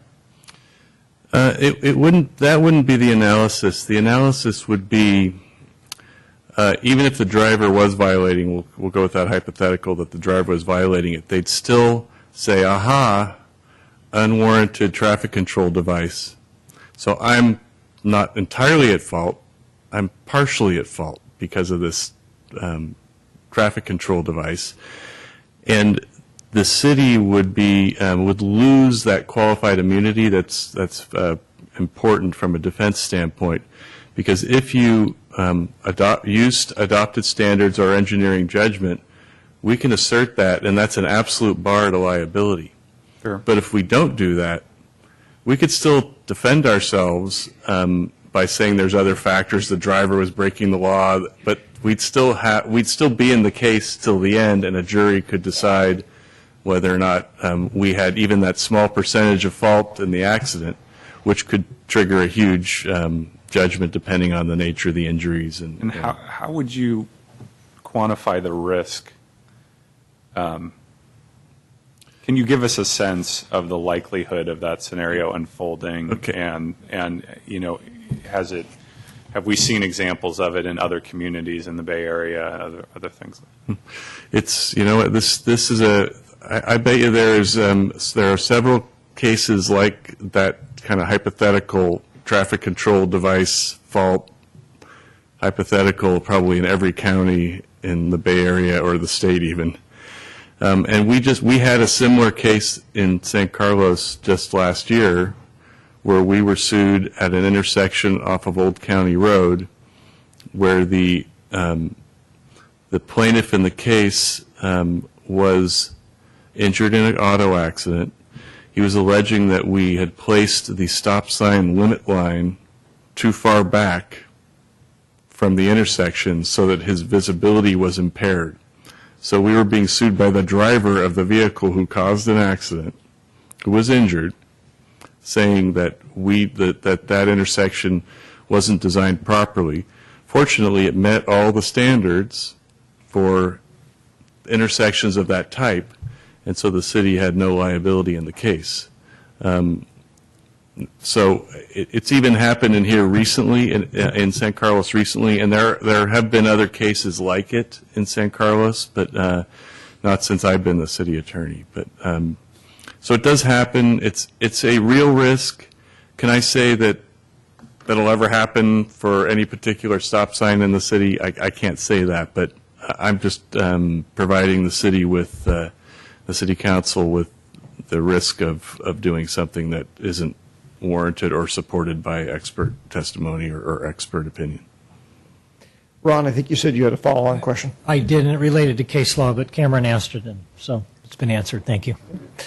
I think with my colleagues' concurrence, we have a number of speakers who wish to comment on this. We'll take some public comment, and if there are other questions that come out afterwards, we can follow that up. What I'm going to do here, again, we ask each of the speakers to limit themselves to about 2 minutes. I'll let you know if you start getting over that. And I ask that as we call people up, I'll announce a name in forward position, so the first person should come up and the second person should get ready. So our first speaker is Megan Miller, and our second speaker is Charles Vidano. And apologies, by the way, if I mess anybody's name up, feel free to correct me. Hi, thank you so much for, I'm Megan Miller. Thank you very much for keeping this topic top of mind. I wanted to start tonight by saying that after working with all of you and with Public Works and with TNC, that I know that we have your support, that we all want the same thing. We want a solution that's effective, timely, and cost-conscious. And I feel good that there's consensus, that there's some recognition that there is an issue and we're all working towards trying to find it. So I'm really appreciative of that. I know we have the support of the community, the PTAs, the principals of the 4 schools, the school board, the neighborhood directly affected by the poor safety in our neighborhood.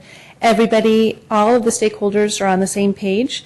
As you know, we've been working on this for a long time, not just me, but neighbors, who have been in this neighborhood for many years before me. And getting solutions to address these concerns is very important to us. I know there are a lot of people here. I just wanted, if you could raise your hands if you're here from Cordilleras, because I don't think everyone's planning on speaking, just to get a sense that there are. It's not just me and a couple of other people, and you have seen the petitions that we've submitted. Based on the staff's recommendations, I can see that we're on the same page regarding speed humps, so I'm not going to address that because it sounds like there's some consensus around the speed humps, so I'm hoping that you will approve those tonight.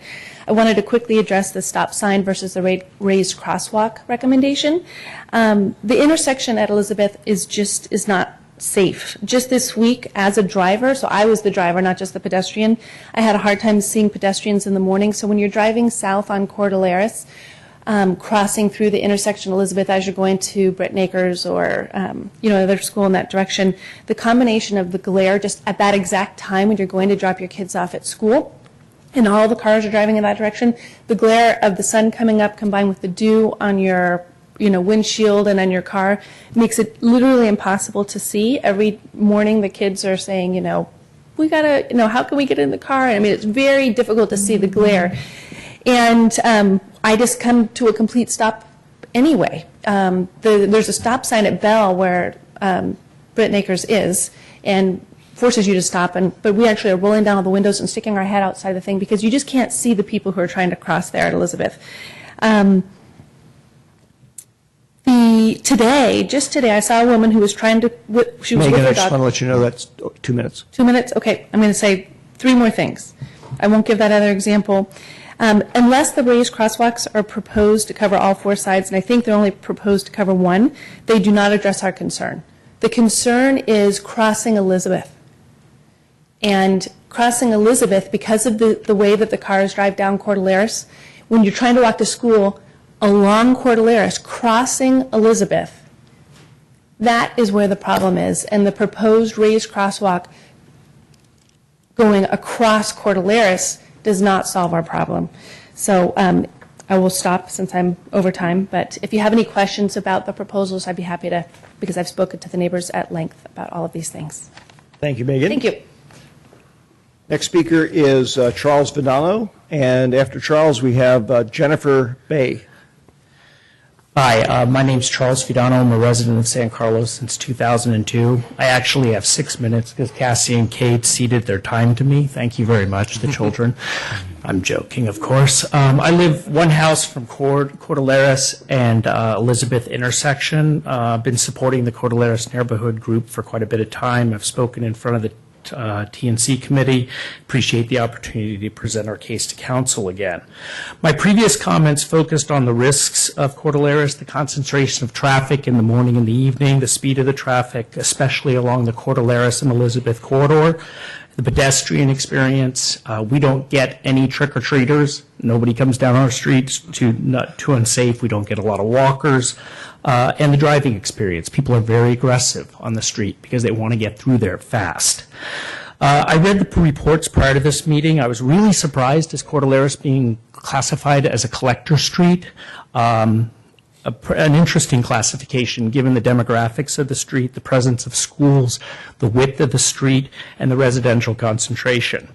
I appreciated the studies of the 4 stops, also very interesting and comprehensive, perhaps not based entirely in the reality that the street faces.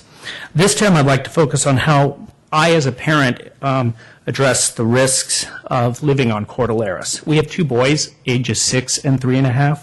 The boys are banned from the front yard. Where our front door has double locks. We have a lock high to keep them in the house so that they don't go out on the street. We installed a 3.5-foot fence in the front yard. The purpose, not security. The locks are not security. The locks are to keep the boys in. We installed 2 gates. We have slide locks on the outside so that they cannot run out on the street at any time. And we train the boys also not to go past the driveway. These are all defenses against the dangers on Cordilleras, and the risk is so much higher than other roads. The risk is very similar to Alameda or Britain. What I'm trying to communicate is that we appreciate everything that's gone so far. It's a lot of work, a lot of support's gone forward, and the speed bumps, everything's great. We just want to make sure that we're addressing and identifying the best things that will make the street as safe as possible. In conclusion, I'd say I appreciate the analysis, I appreciate the classification, but I kind of see a disconnect between the analysis and the engineering study and the realities that we face on the street. Thank you. Thank you, Mr. Vidano. Jennifer Bay, followed by Christy Fletcher. Good evening, Mr. Mayor and members of the City Council. My name is Jennifer Bay. I live on the 700 block of Cordilleras, and tonight with me I have my sons, Ethan and Jackson Bay, and like the previous speaker mentioned to you, my sons are not allowed to play in the front yard. They are not allowed at 9 years old to walk to school themselves. They don't cross the street themselves.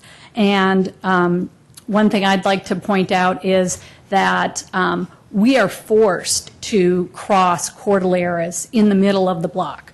There is no opportunity. We live on the east side of the block, and we must cross Cordilleras every morning and every afternoon to get to the safe shoulder, because our side of the street doesn't even have a safe shoulder. So we don't cross Cordilleras at Elizabeth. As Ms. Miller was talking about, we cross at the Elizabeth Cordilleras intersection. We're crossing Elizabeth, and the traffic we're concerned about is the people turning right or left very quickly without a stop sign from Cordilleras onto Elizabeth. That is the traffic that we have to cross, is those people who are turning onto Elizabeth or possibly people turning off of Elizabeth, but the people turning off of Elizabeth have to come to a full stop.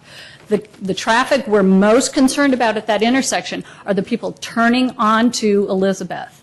So it's slowing down that traffic that's entering that intersection and making them come to a complete stop to look for pedestrians, not just crossing Cordilleras. Most of us have to cross Cordilleras long before we get to that intersection.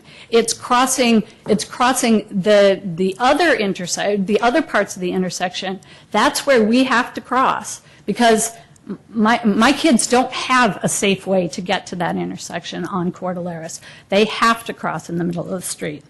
So that was the first thing that I wanted to talk about. Secondly, I'd like to address the city attorney's arguments about qualified immunity and placing a stop sign in unwarranted. Jennifer, that is 2 minutes. I'm sorry. No, this, just so you know. Okay. I would like to point out that there is an exception to the general rule of qualified immunity under Government Code 1815.26, and under the circumstances that you are, in fact, on notice of the dangerous condition of this admittedly substandard collector street with no sidewalk, it seems to me that your qualified immunity in this situation is greatly at risk, and you have much less or much greater opportunity for an argument that that the city is liable if you don't put a stop sign there and don't do something to bring this street, this collector street, up to a standard that makes it safe. Thank you very much. Thank you. Our next speaker is Christy Fletcher, followed by Lisa Porter.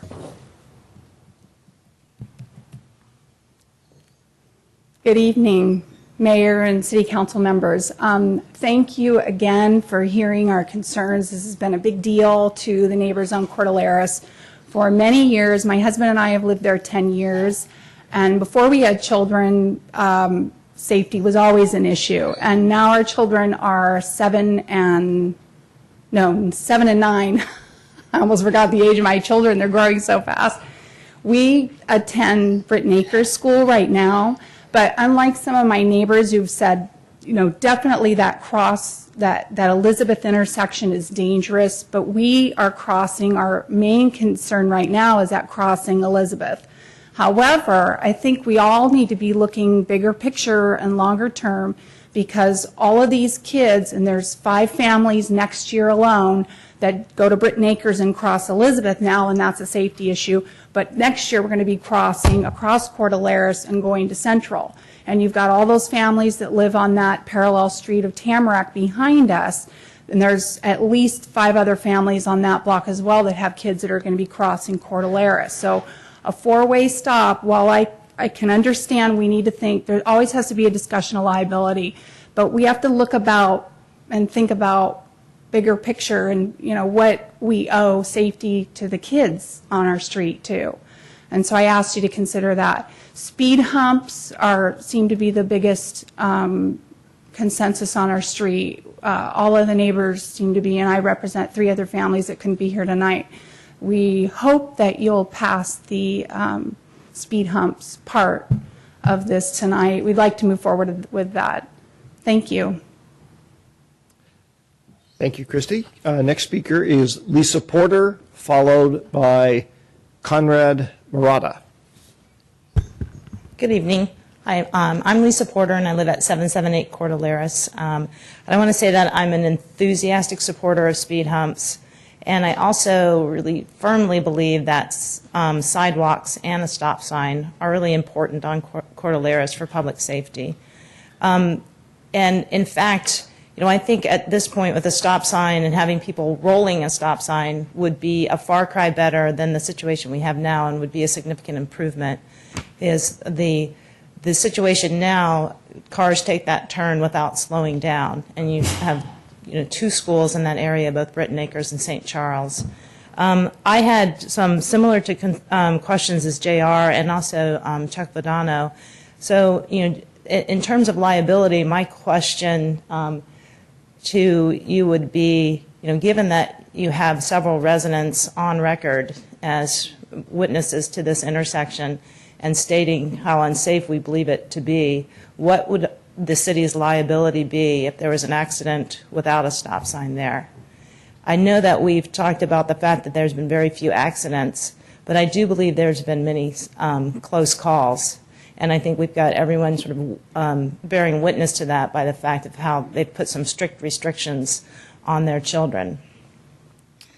I've also shared Chuck's surprise that this street is considered a collector street, given that it's really not designed as one. Without sidewalks, there is absolutely no barrier between the pedestrians and the cars that cut through there. Lastly, I would say, while I have not witnessed a close call in terms of a close call with humans on this street or in this intersection, my dog was hit by a car right in front of my house last spring, a car that was going too fast and a car that was unable to avoid it because it clearly was not the driver's fault that the dog went out into the street, but the driver clearly could not avoid it. And not only did they not avoid it, the driver kept driving and never stopped after a significant impact and injury to the dog. So, thank God that wasn't a kid. And but I do believe that we're playing with fire. So thank you. Thank you, Ms. Porter. The next speaker is Conrad Marotta, followed by our last speaker, I have a card for at this point, Aaron Walker. Hi, I'm Conrad Marotta, and I've been living there for 18 years, my wife and I, and that street to me doesn't feel safe, even for me. I don't have any children, but it doesn't feel safe. And the other thing that we've seen is we've been talking about this for 18 years. We were coming to meetings 18 years ago, and some of my other neighbors who aren't even in the neighborhood anymore were involved in it. And we've been talking about this. We've been to several meetings. I've been here before, and I'd really like to see something done. I like the speed hump idea. I think we should go forward with that as soon as we can. And the neighborhood has gotten, the demographics of the neighborhood have changed. When I moved in, my wife and I were some of the youngest people in the neighborhood. Now we're some of the oldest, and there are you see all the children that are here. They weren't here 18 years ago. The families weren't here 18 years ago. So the neighborhood's become much more populated with children, and I think it's a really dangerous situation. I'd like to see something done about it. As far as your comment, Mayor, about parking on our side of the street, which is the west side, there's no sidewalk, so if you were to allow parking, I'm afraid what would happen would be you would have cars parking in the marked off area where people are supposed to walk, which would actually be worse. And Councilman Grasili, I do appreciate you slowing down when you go to the little bump outs, because one of them is right across from my house. Anyway, thank you. After 18 years, I think we really should do something about this problem. Thank you. Thank you, Mr. Marotta. Our last speaker I have a card for is Aaron Walker.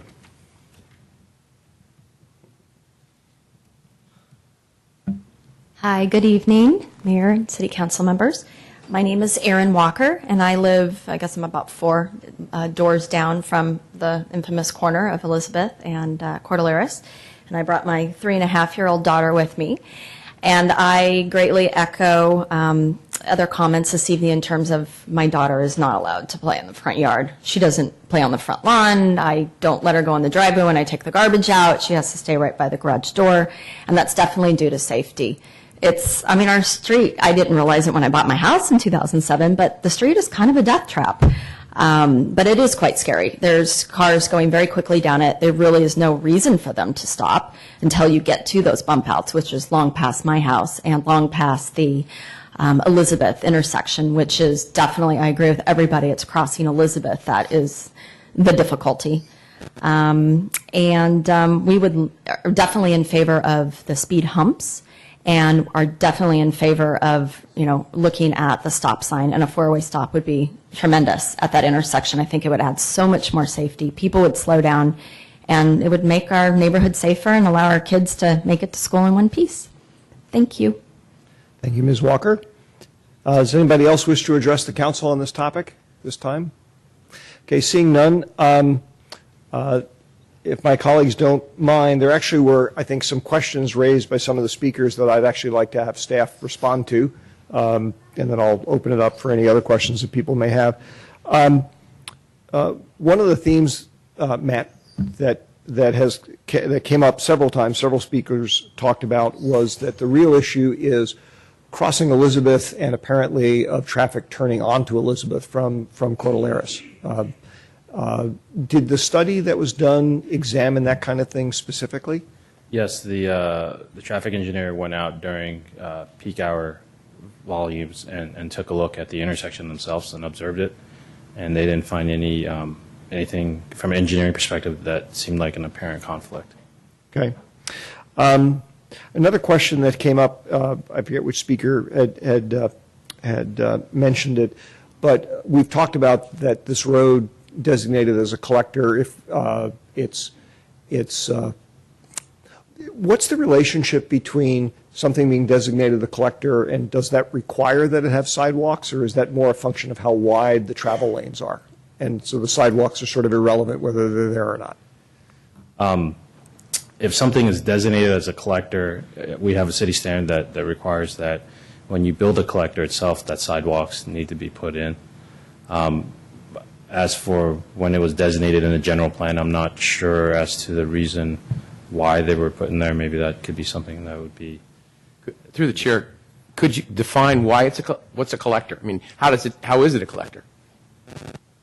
Why is it a collector? Because it runs the lanes. So I would suppose that it's a collector per the general plan because it does run north-south and connects San Carlos Avenue and to Britain, and it's it helps with the kind of circulation in that area. Like I mentioned earlier, it's one of two streets between El Camino Real and El Camino de los Pogas that does that. Okay. I have a follow-up question. if I Go ahead, may. Matt. No. Since we're on this term, Yes, collector. please, go ahead. The general plan is brought to the city council. The city council approves the general plan. That street was designated, probably unbeknownst to the council at the time, because they don't get, we don't necessarily get into that kind of grain of detail. But the question is, since the council approved the general plan, which included that being designated a collector, can the city council undesignate the street as a collector? And if we did so, would there be any benefit in the issues we're trying to solve here? I think from a legal perspective. Looks like Mr. Rubens is going to opine for us. Well, to change the designation would require a general plan amendment because it's in the general plan. So there's a big, long process to do that. And I'm not sure it would have any effect because it might have an effect on some findings that you might have to make about whether you want to preserve its role as a collector. But as far as the liability issues we've discussed, I don't think it makes any difference because the same people would still be. However, and I want to hear from the engineer because he had said earlier the reason the travel lanes have to be 11 feet is because it's a collector. So if we undesignate it as a collector, then the travel lanes don't have to be 11 feet. What would the width be? The width itself, I believe, would be at a minimum 10 feet. However, traffic itself acts kind of like water. If you undesignate something as a collector, I believe the vehicles will still travel down that road. My assumption would be that stretch, that quarter of Cordilleras was designated as a collector to begin with because of the fact people use that as a cut through between San Carlos Avenue and Britain. Thank you, Mr. Since Mayor. we will have an interesting discussion here in a moment. Two other questions that I made notes of that came up. One speaker, Greg, had mentioned that had raised the question of what happens to the city's qualified immunity now that we've had these hearings and we have a whole bunch of people testifying that this road is not the safest thing in the world, in their opinion. Well, in my opinion, we're talking about two different things.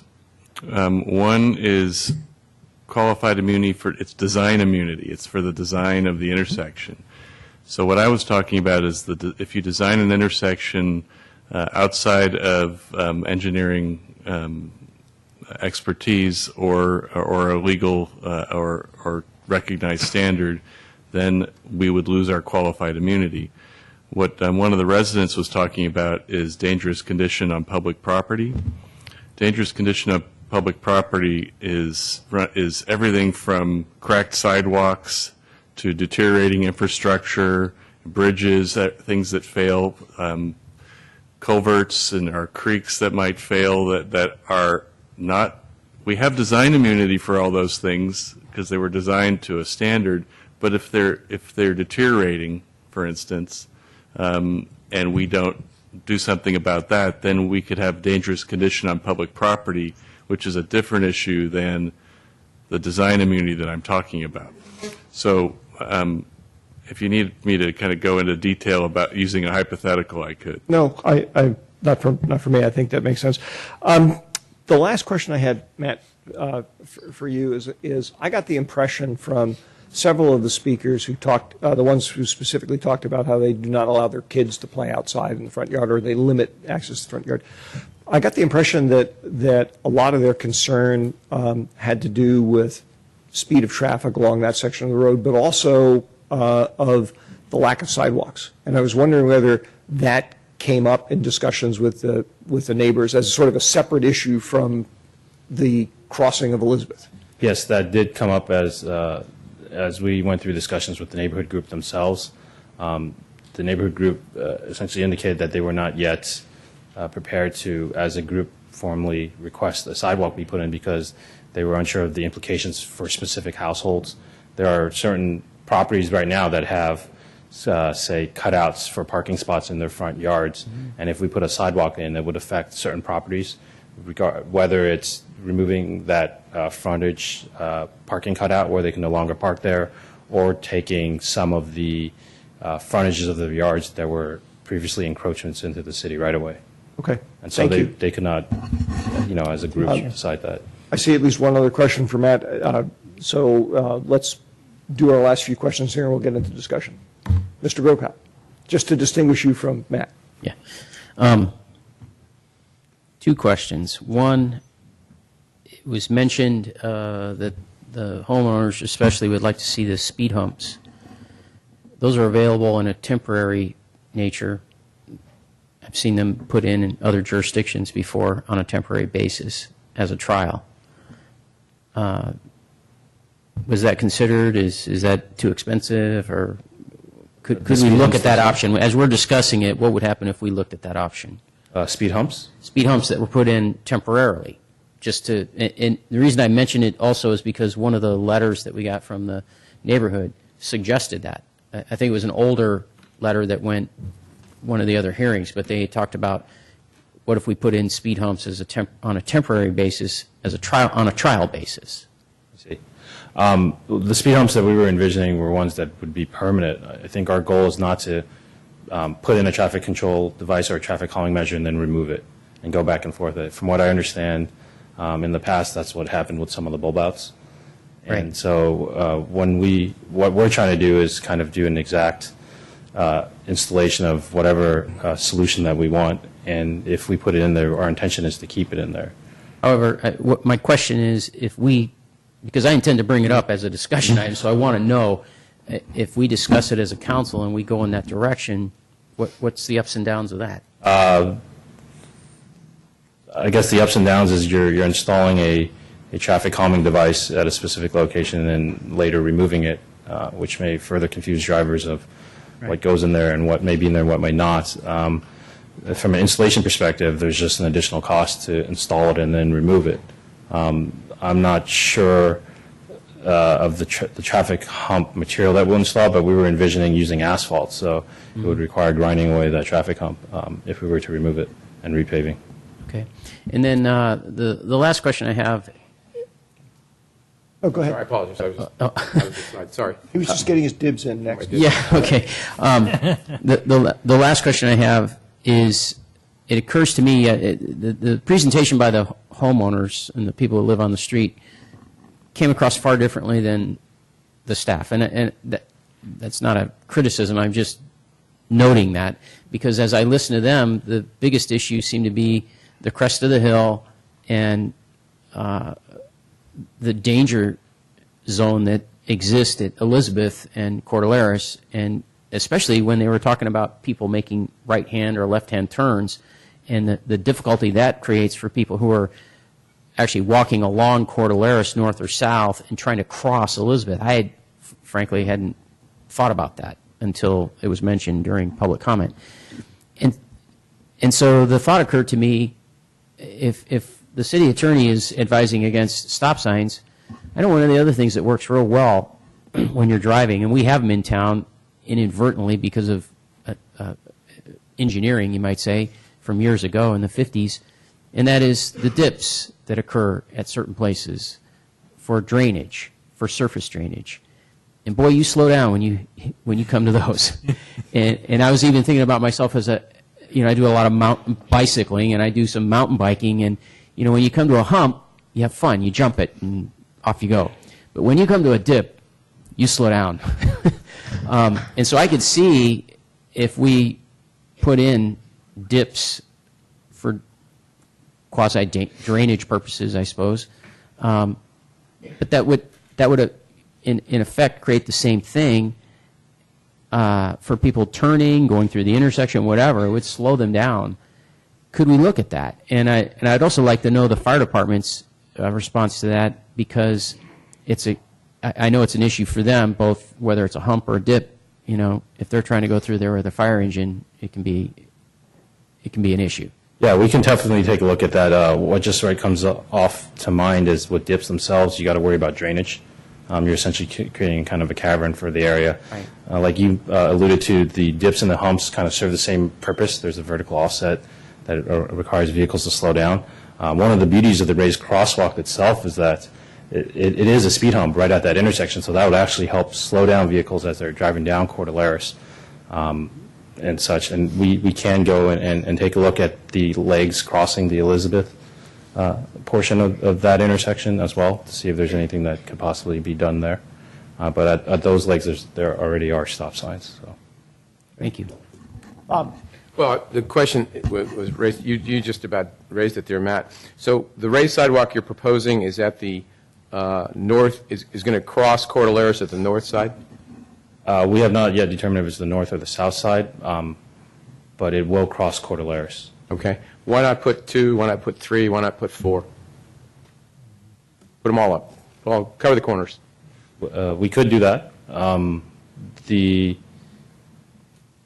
The challenge was that we were trying to accomplish certain goals by kind of slowing down speed as they enter that intersection. I understand, but I could see them being installed at crossing Cordilleras. Initially, we did not look at Elizabeth because there were already stop signs there, but that's something we can evaluate. Okay. Mr. City Attorney, is there an issue there? Can we, tonight, if we decide to, can we sort of add on to the staff recommendation without causing any undue lack of immunity or loss of immunity? I'd want to crosswalks. Well, my opinion on this is that we don't have in the study that those adding raised crosswalks either at the side intersections or all 4 intersections before you tonight. That could be studied and then brought before you as a recommendation. But part of what, because we don't know exactly where the speed humps are going to be on Cordilleras and where they're going to be positioned. Nor do we know where the crosswalk is going to be either. Right. It could be the concept and the direction that was given to the consultant and evaluated by the city engineer was to slow the traffic down. So that's the main goal of the humps, is to slow the traffic down. Right.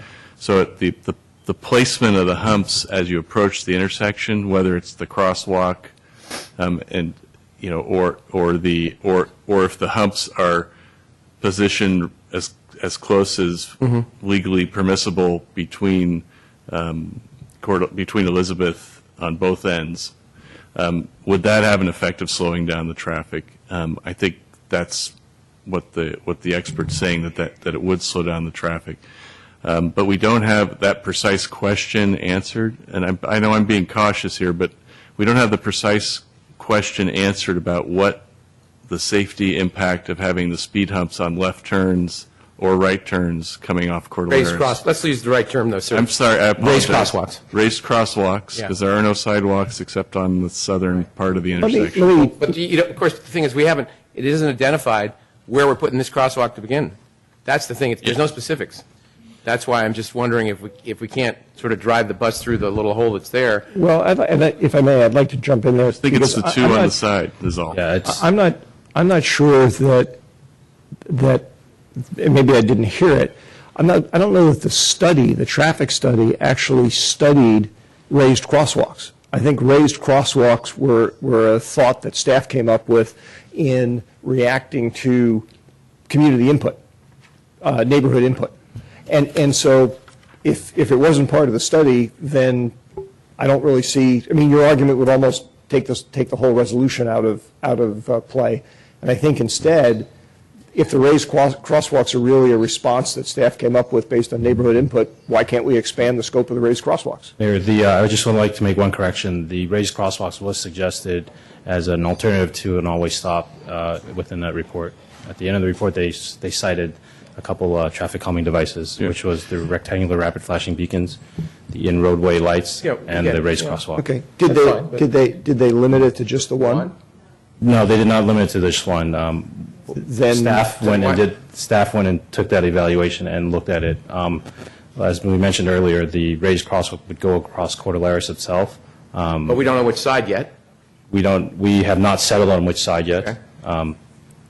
And we assumed that we were looking at one because we felt that would help address the situation at that intersection. Let me interject here for a second, because I was getting into this a little bit too. I think we're actually moving into discussion. Okay. Which is fine. Yeah. Do we have any other questions for staff before we move into discussion? Ron?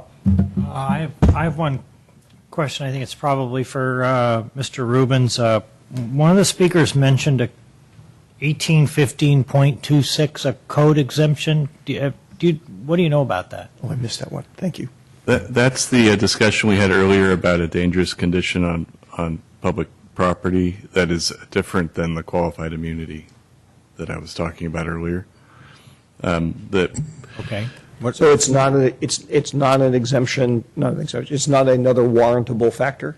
It's in a different area of the law. It's in a different section of the government code, and it's where you have a dangerous condition on public property, the city can be liable. But this is a section that I was talking about earlier in the meeting, is a qualified immunity for design of public intersections in this case, but public property in general.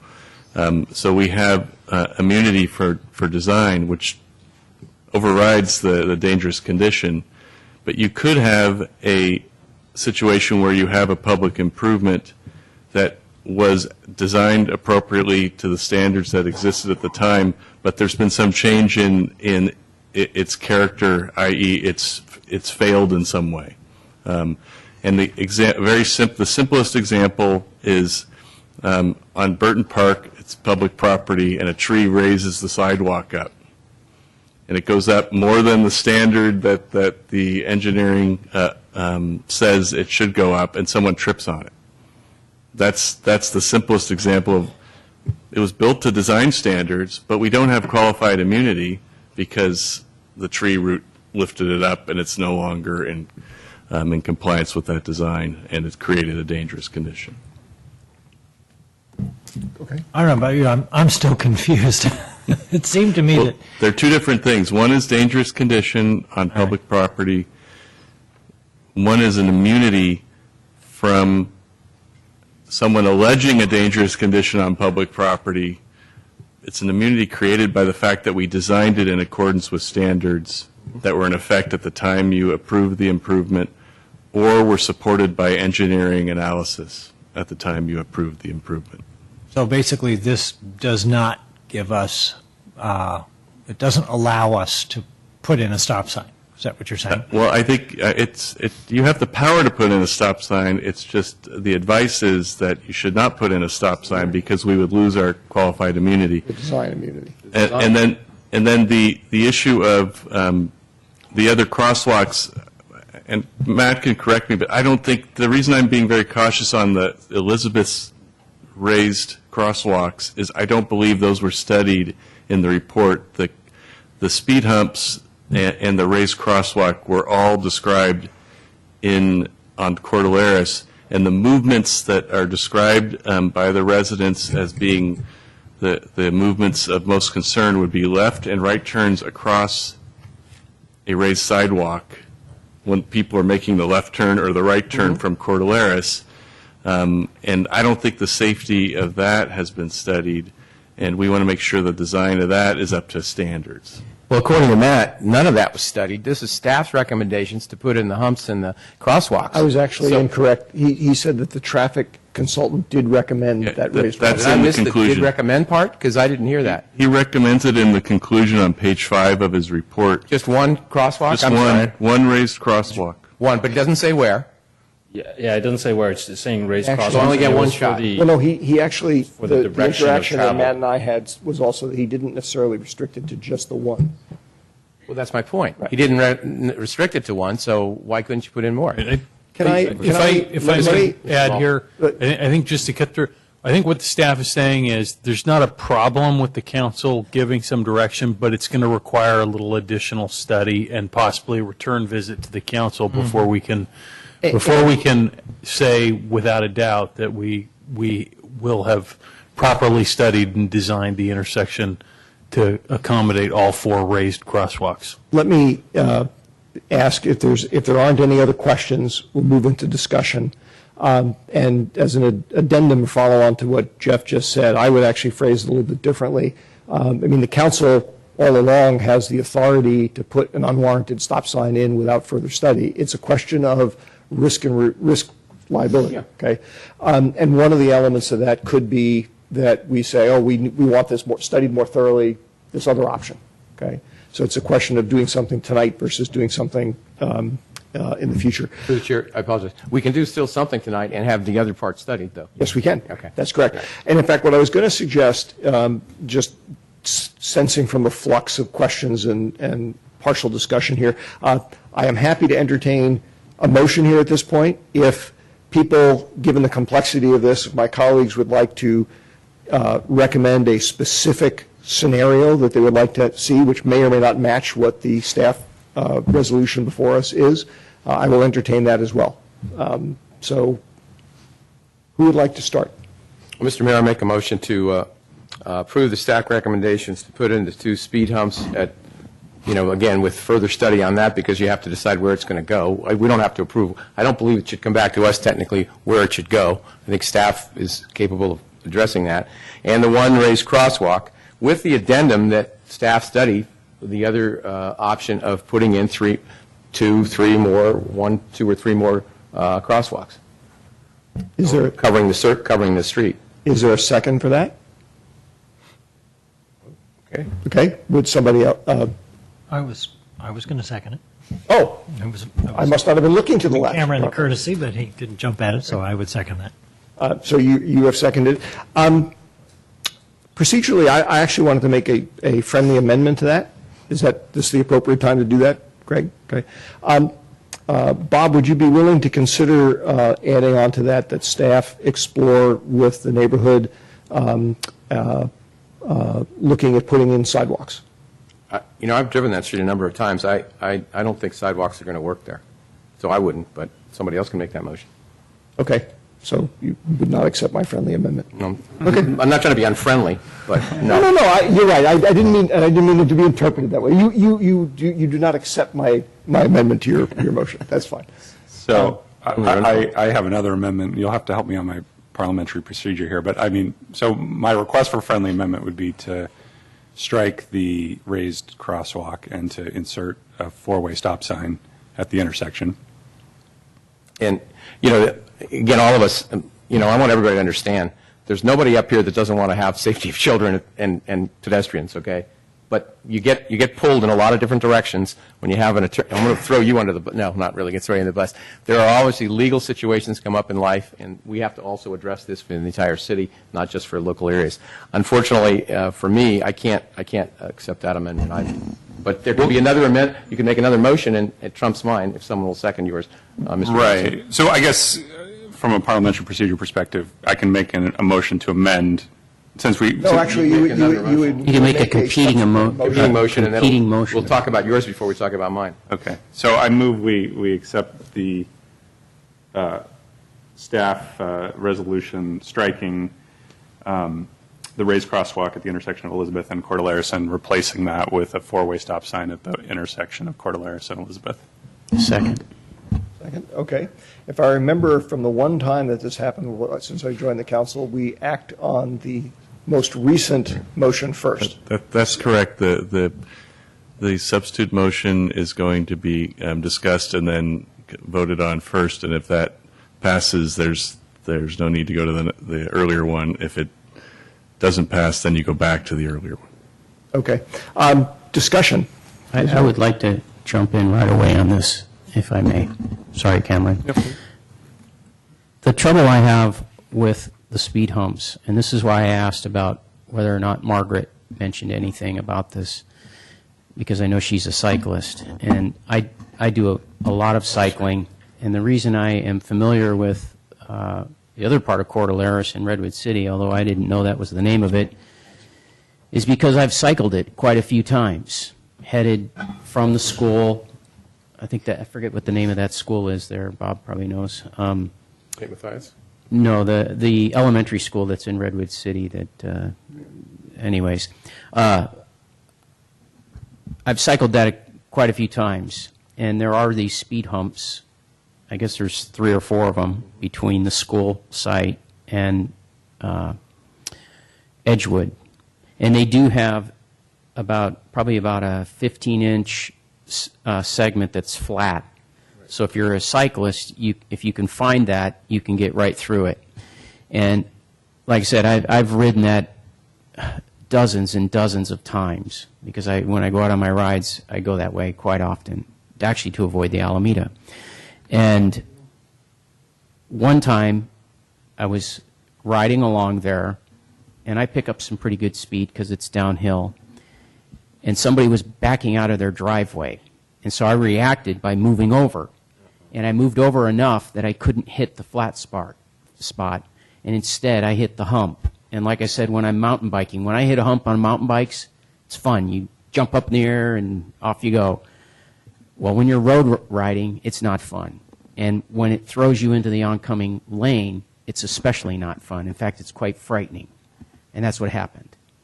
So I don't like speed humps. And I could just see them on our street, on Cordilleras, and it's the same situation. Coming down from Elizabeth, from that intersection, headed towards San Carlos Avenue, which is another route that I take all the time, you can pick up some pretty good speed. And depending on where you propose to put these speed humps for a cyclist, even a cyclist that's, more casual, on a Huffy or something, those are going to create a problem, and they're a safety issue for a cyclist. So I don't like them. That's why I went with the stop sign, because while it may not be warranted as a cyclist, when I approach a stop sign, I know what to do. Stop, and then proceed. But when I'm dealing with speed humps, they are a risk taker, depending on how you approach them and how you take them.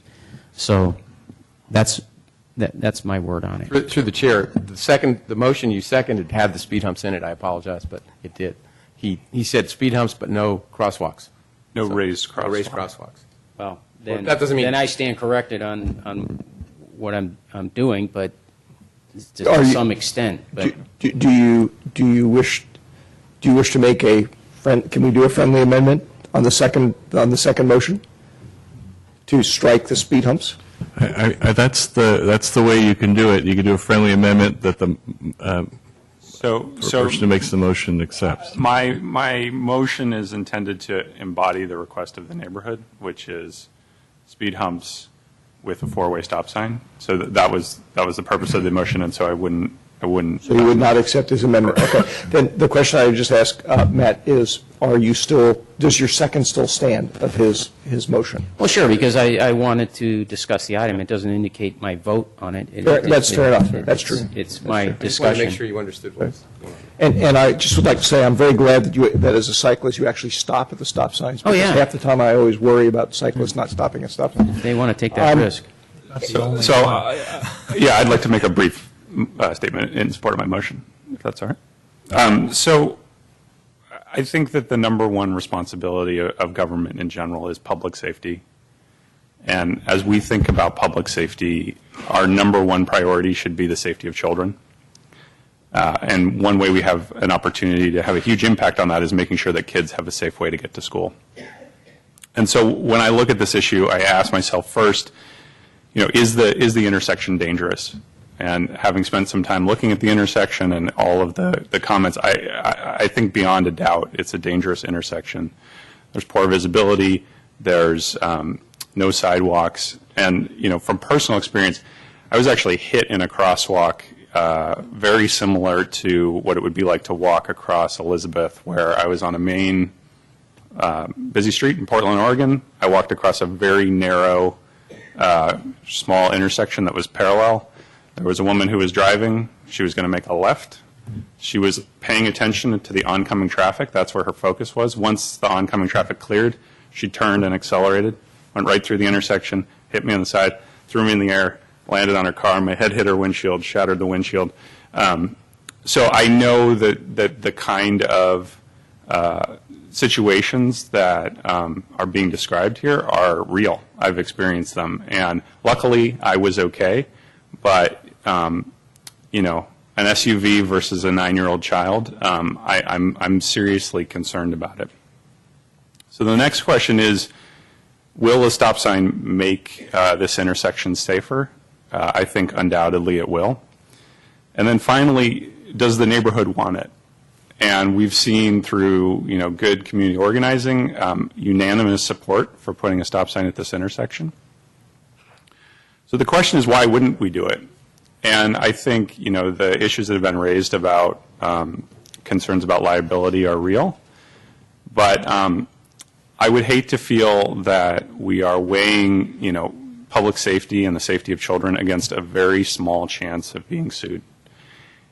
We live in a very litigious society, which I think is unfortunate, but I don't want to feel like we're making our decisions out of fear of being sued, particularly in the case in which, you get a license to drive a car, you know how to use a stop sign. So if there is an accident and somebody is suing because we put a stop sign there, from my perspective, it's a warrantless case.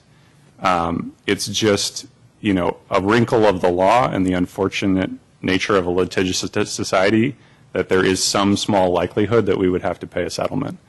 But I don't think that should deter us from trying to take a reasonable step to protect public safety that has overwhelming support from the neighborhood. Thanks. Ron? Cameron brought up a very interesting point, and I'd like to ask our counsel, Mr. Rubens. Can I ask you a question about? I asked if, or actually Cameron asked earlier, was there case law, and that was going to be my question. I didn't ask it because he actually asked it before me, but. Given his comments and our potential liability, I guess the follow-up question is that certainly there is case law and there have been cases where people have sued. Do we know how much at risk potentially we are, and what the results of some other cases were where people sued in these kinds of situations? I don't expect to have that information at this moment, but it'd be interesting to know. I mean, is there a limit? Do we have unlimited liability? That's my concern. Because I agree in spirit with most of the things that he's saying, but I have got a real issue. I do have an issue with the liability. I just want to find out what is exactly our exposure. Well, we have, the city does have insurance through ABAG, and we will always maintain such insurance. And we have a $100,000 self-insured retention under that policy, which means the city pays for the first $100,000. And Jeff, maybe you know the limit of the liability. I think it's $25 million is the cap. So it's a pretty good. It's a good policy protection for the city. But what happens when you get a big claim like that is there's no free lunch, because the city's rates are going to be for insurance are going to be based on the claims that we have. Now, it's sort of like your homeowner's policy. If you have one claim and you don't have very many claims, your rates won't be affected very much. But if you have a big claim, if you have someone who's seriously injured at the intersection, then the claim could affect our rates. So you're actually paying for it because it's a big claim. It affects a big claim can even affect ABAG and their budgetary requirements. So, because we're not talking about a big insurance company. It's a pooled arrangement with other cities where all the cities contribute. So, I'm just trying to answer it hypothetically. Yes, we have coverage to protect the city in the event we get a big claim, but a large claim would affect our rates. A smaller claim wouldn't affect them as much.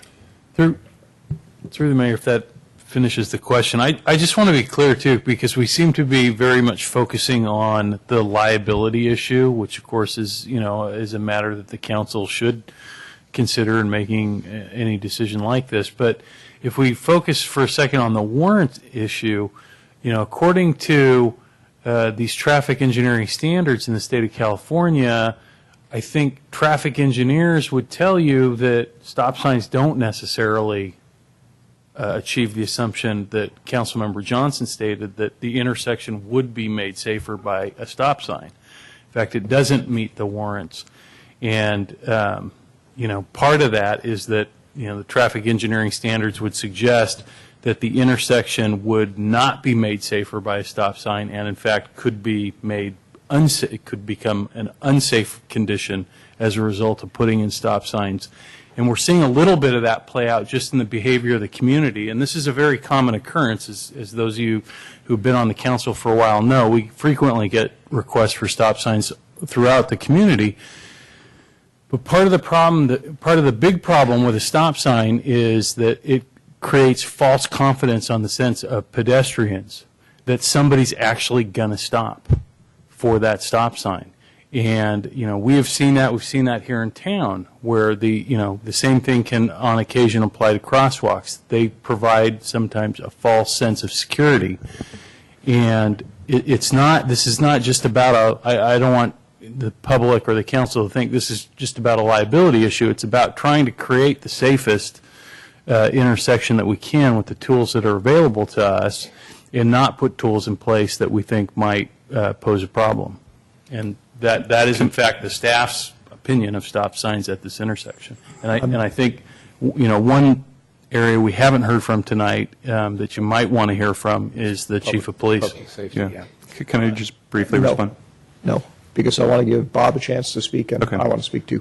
And then I'll give you a turn to speak. Mr. Malpe, you must be reading my mind, because I was going to ask if Chief Rothfuss or Chief O'Leary had any comments relative to stop signs. I don't know if you do, but I'd like to hear them.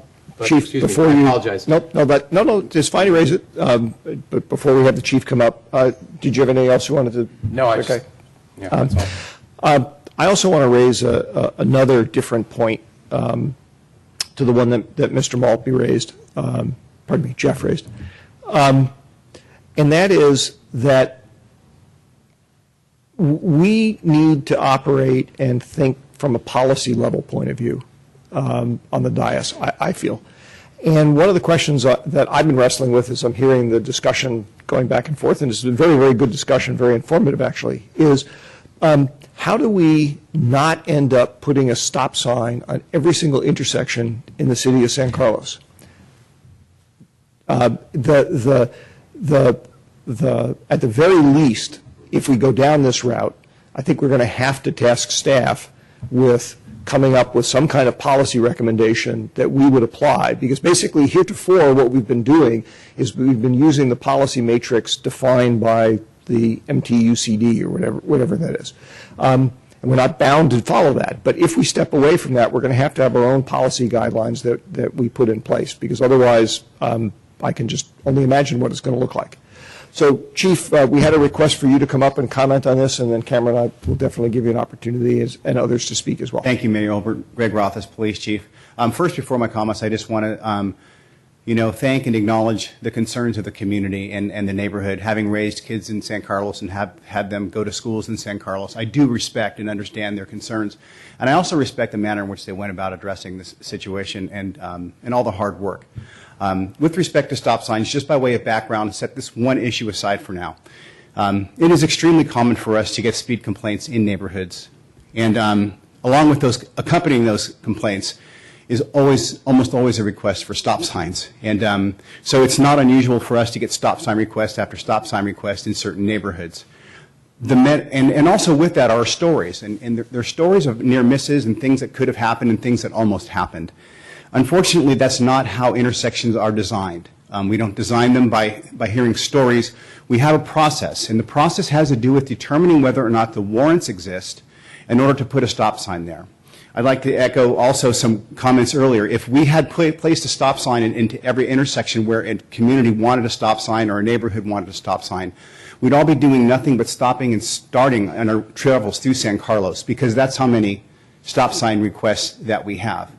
With respect to this particular intersection, let's just say for the sake of argument that there is an hour every school day in the morning and an hour every school day in the afternoon where we need a stop sign at this intersection, and say for the sake of argument that is correct. If that's true, then that represents 4% of the time in any given year. That means what are we doing with the intersection like that 96% of the time?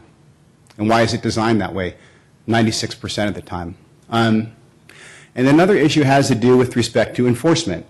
What we're going to be asking the Sheriff's Office to do with our limited resources, obviously if the stop sign goes in there, is we're going to be asked to enforce a stop sign. We'll be asked to enforce a stop sign where it's not warranted, which will direct our resources away from places where it is warranted. Because if we're going to put a stop sign there, we're going to have to enforce it. And we have areas where we need to enforce, and I think all the council members are well aware of many areas in this community that are requesting traffic enforcement, where we have significant speed issues, we have accident issues, we have a lot of traffic complaint issues going on as well. So with respect to the community's concern, with respect to the children and everything that's going on in that neighborhood, I'm recommending against the stop sign for those reasons. Thank you, Chief. Cameron, I think you said you had some I had comments just a couple points. Bob, did you have any follow-up questions? No, I didn't. Okay. No. Thank you, Chief. So I wanted to just respond real briefly to a couple points that Jeff made and to a point that you made, Mark. The first is the question about, whether or not this is warranted. And the issue that comes out to me from the analysis is that it is warranted from 7 a.m. to 8 a.m. on weekdays, but it's not warranted if you extrapolate over the entire time. But that is the time we're trying to solve for. So from my perspective, yes, if you average out all of the traffic over the course of the day, it may not add up. But if you're concerned about trying to protect kids during high traffic time, when you have a confluence of both kids getting to school and commuters trying to get out to San Carlos Avenue, that's where you're trying to solve for. So with respect to the chief, I think, yes, maybe it's only 4% of the time, but that's the most important 4% of the time from my perspective and from the perspective of public safety. The second point was to Mark's point about how do you not create a precedent that we have to put a stop sign on every corner. And I think the simple answer to that is that we're prioritizing for routes to school. So adjacent to school where you have big intersections, and I don't think there are that many of them. We've made safe routes to school a big priority in the city. Jay cited a lot of examples of studies we've done. I think it's very easy for us to say a stop sign in this intersection protects kids when they're getting to school. Stop signs in other places don't fall to that. With all due respect, Cameron, I think that argument fails very quickly because basically what it says is, are we going to tell the parents of one kid who happens to live on a block and walks a certain way to school, well, you're only one kid, so you're not important enough. Which I know is not your intent. That is No, certainly your intent. not. I mean, it's just simply to say, that's yeah. the failure of that argument, is because ultimately what you're trying to do is protect not a certain number of kids on their way to school, but protect kids on the way to school. That's really my concern, is we would have to establish some kind of threshold. And right now, our threshold derives from the state, which, and it has, like any threshold, it has pluses and minuses associated with it. One thing we haven't talked about much, except in passing, is to the extent that we divert drivers off of Cordilleras onto other streets, we actually may be increasing the risk of accidents happening on the other streets as well. And that gets us into yet another sort of trade-off area. One thing I wanted to bring up to Sorry, I had one last point too, but because you kind of interrupted me. I thought you were finished, but make your last point. My last point was to... Or your next point. Doesn't have to be your last. At least this go around. To Jeff's earlier point about stop signs give us false sense of security, stop signs, potentially create more dangerous situations. I hear that, but to some degree it defies common sense to me a little bit. I don't understand what stop signs are for, if not to slow people down, to protect intersections, to protect public safety. And if we're saying we don't want to put a stop sign up because it's going to create a dangerous situation, I sort of respectfully disagree. I know there are experts that may say I'm wrong, but I just don't buy that. For what it's worth, and only in a very narrow, perhaps legalistic sense, I seem to remember reading someplace in my earlier research on this, in the vehicle code, California law actually says that stop signs are not to be used to regulate speed, for example. So in terms of slowing traffic down, that's in fact unlawful. And I guess I do personally think that there is some validity to the argument that we can create a false sense of security in people's minds. It's something I experience every day when I'm even at a controlled intersection with traffic lights and walk signs because of right turn on red. I mean, technically, as a pedestrian, when that white light goes on and I can cross the street, I have the right of way. Actually, I have the right of way as a pedestrian, period. It's controlled. We have all had experience, I suspect, with the game of, whatever that creates there. And so I never act as if I'm actually safe. If I might just quickly respond. I mean, I feel like that's why we teach our kids to look both ways. And, we teach our kids, no matter what intersection you go into, you want to make sure that there's no cars there or that the cars are slowing down. But if you were to ask yourself, would you rather have your kids crossing an intersection where there's no stop sign, or would you rather have them crossing at a stop sign? You would say, go down to the corner and cross at the stop sign. And so I don't think you would say, cross here on this unstop sign corner, because if you go down to the stop sign, they're just going to run right through it. To me, it just defies common sense. Mr. Mayor, I'd like to call the question on this. I actually had one other question. I'm sure you did. And I had a couple. Actually, not a question, but no, Mr. Collins has something to say too. I'm just, I'm thinking about procedure here. You having called the question. Procedure is if he calls the Well, the question, question it takes we a vote on it. majority. It takes a super majority vote. 4 people. All right. So, who would like to cut off discussion and vote on the motion before us? Do we have 3 other people? Okay. Fine, just no, fine. that's fine. I have some comments too when you get a chance. One other thing I just want to throw into the mix is, which I was thought of when Chief Rothaus was talking about 4% versus 96%. Did staff consider, did we talk to the school district about whether it would make sense to put a crossing guard here for the 4% of the days that we actually are concerned about? I know that costs money, and that's yet another trade-off, but was that ever discussed or considered? No, we have not yet had that discussion. The last time we met with the school district, I believe it was in December. We have an upcoming meeting within the next couple of weeks, and we were going to actually discuss that with them. But I know for the school district themselves, they obviously have limited funds, and they usually try to put crossing guards close to the schools, essentially at the intersections right next to school where the concentration of kids are the highest. And so from a resource perspective, they may not be able to accommodate that. Is there a quick and dirty number that staff has on what it would cost to have a crossing guard at the 2 times a day when this is relevant? An hour, 2 hours a day, basically? No, I don't have that number. Just through the mayor, since my son went to Burton Acres a couple of years ago, they have volunteer parent crossing guards, but they're at the intersection of Bell and Cordilleras is where they because I guess there's a perception that Tamarack and Bell isn't as impacted, but that's how the school district does it. They do it by parent volunteers. So that would be the direction I think that we'd be asking. And I happen to know that Burton Acres used to have an entrance on Rutherford Court, which is off of Elizabeth. It's closed now. So the district's made a conscious decision to direct the access to Burton Acres School at Bell. So there's now no drop-off at other locations in the area. So to access that intersection, I think might require some school policy decisions about how they deal with Burton Acres access. Okay. I know that we are going to have some continued discussion here, or at least I think I had indications that some other people wanted to make some points. I would ask my colleagues that we think about focusing this towards moving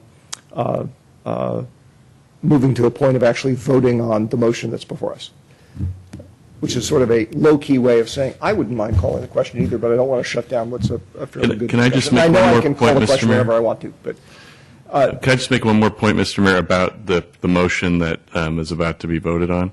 The amendment that was made to the resolution didn't make any changes to the findings, and some of the findings in the resolution talk about unwarranted stop signs. So what I'd like to do, and I know this takes time, but I'd like to either rework the motion tonight and have us make some substitute findings, which I don't usually recommend, or really look at the reports and possibly, based upon the testimony of the public here tonight. Of course, this is all contingent on the substitute motion passing, but I just want to make sure for the record that we at least look at that before the pending motion is voted on. as a logistical matter, procedural matter, I understand what you're saying, Greg. It seems to me that ideally what we'd like to do is to see whether or not the motion passes, but with the caveat that what we'd actually be voting on is directing staff. Your ideal situation is direct staff to come back with an actual revised resolution that would button it up the way it needs to be, and we would then act on that at the next meeting. Is that correct? Is that correct? Yes, I'm sorry, I was just... I would rather not wordsmith this in real time. I agree, that's not recommended. We've done that before recently.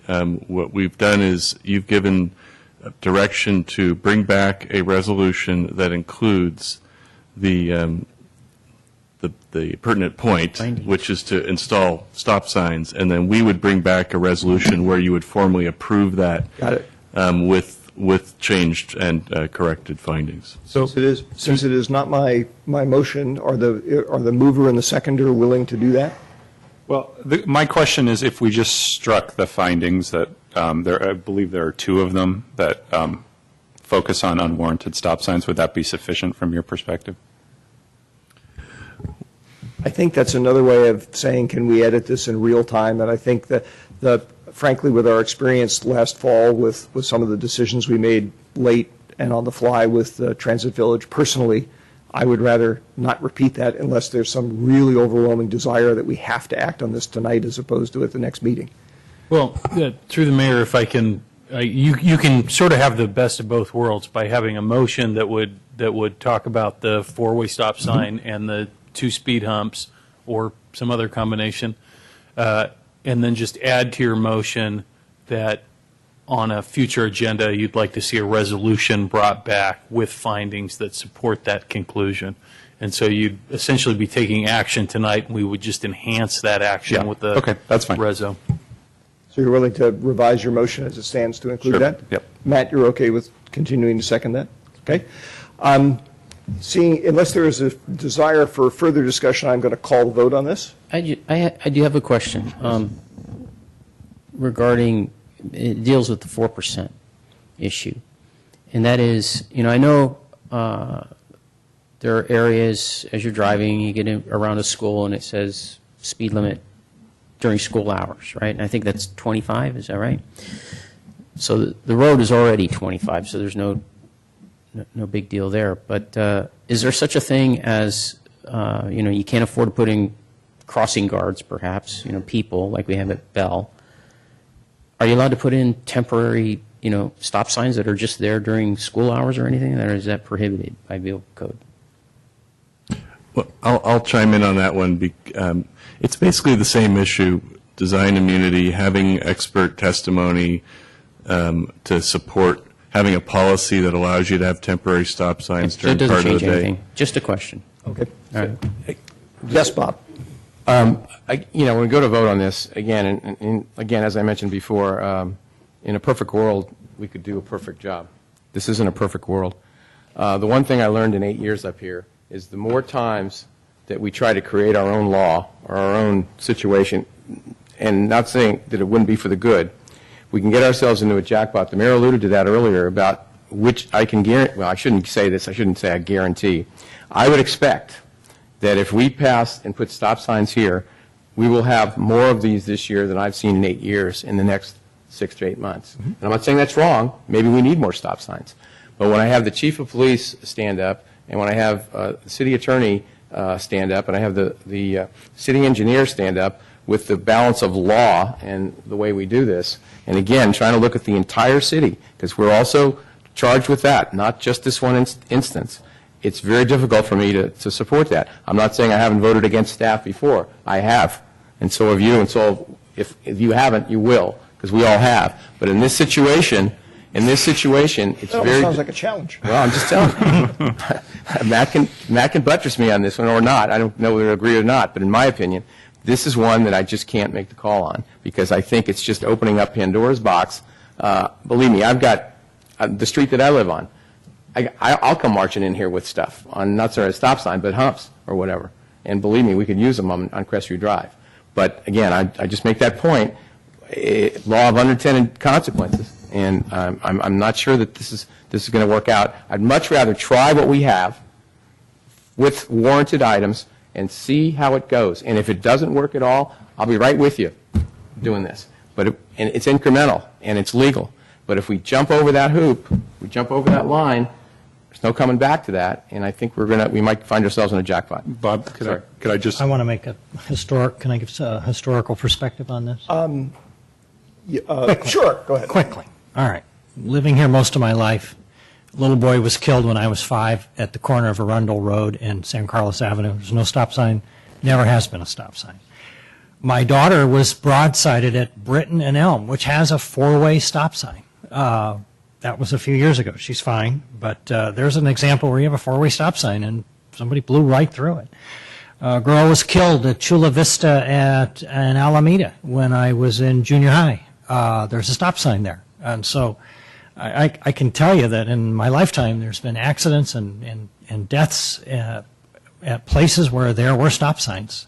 And I'm not sure, given the weight of everything we've heard tonight, that it makes a lot of sense to go down this path until we are sure that it's the right thing to do. Okay. Matt? Sorry, Cameron. Cameron. I was going to say to Bob, I think there's probably ways to address your concern if we included something about, certain radius from a school and on streets of X number traffic flow or some way to do that. What I would say is I think if you could see your way to supporting it, we could probably find a way to not create the precedent that you're concerned about. Fair enough. Yeah, I hear you. my concern always is, in this instance, doing this on the fly. Those all sound like great things to discuss, and not for us to discuss alone, but to have staff do research on. In any event, I think I'm going to call the question, which I believe I have the right to do. So, Okay. Can we have a reading of the motion again, just one more time? well, actually, it might be better to ask Cameron to describe it again, because he did adjust the resolution. He tweaked it. So the resolution, it's the staff resolution, which, as printed, has two actions. One is a raised crosswalk at the intersection of Elizabeth and Cordilleras, and the second is 2 speed humps on Cordilleras Ave between San Carlos Ave and Elizabeth Ave. And my motion strikes the first one, strikes the raised crosswalk, and replaces it with a 4-way stop sign at the intersection of Cordilleras and Elizabeth. And then further direct staff to button that all up with findings that are supported and bring it back. Right. All right. Was it, you got that? I got it. All Thank right. Roll call, please. Councilmember Collins? No. Councilmember Grisilli? No. Councilmember Grocott?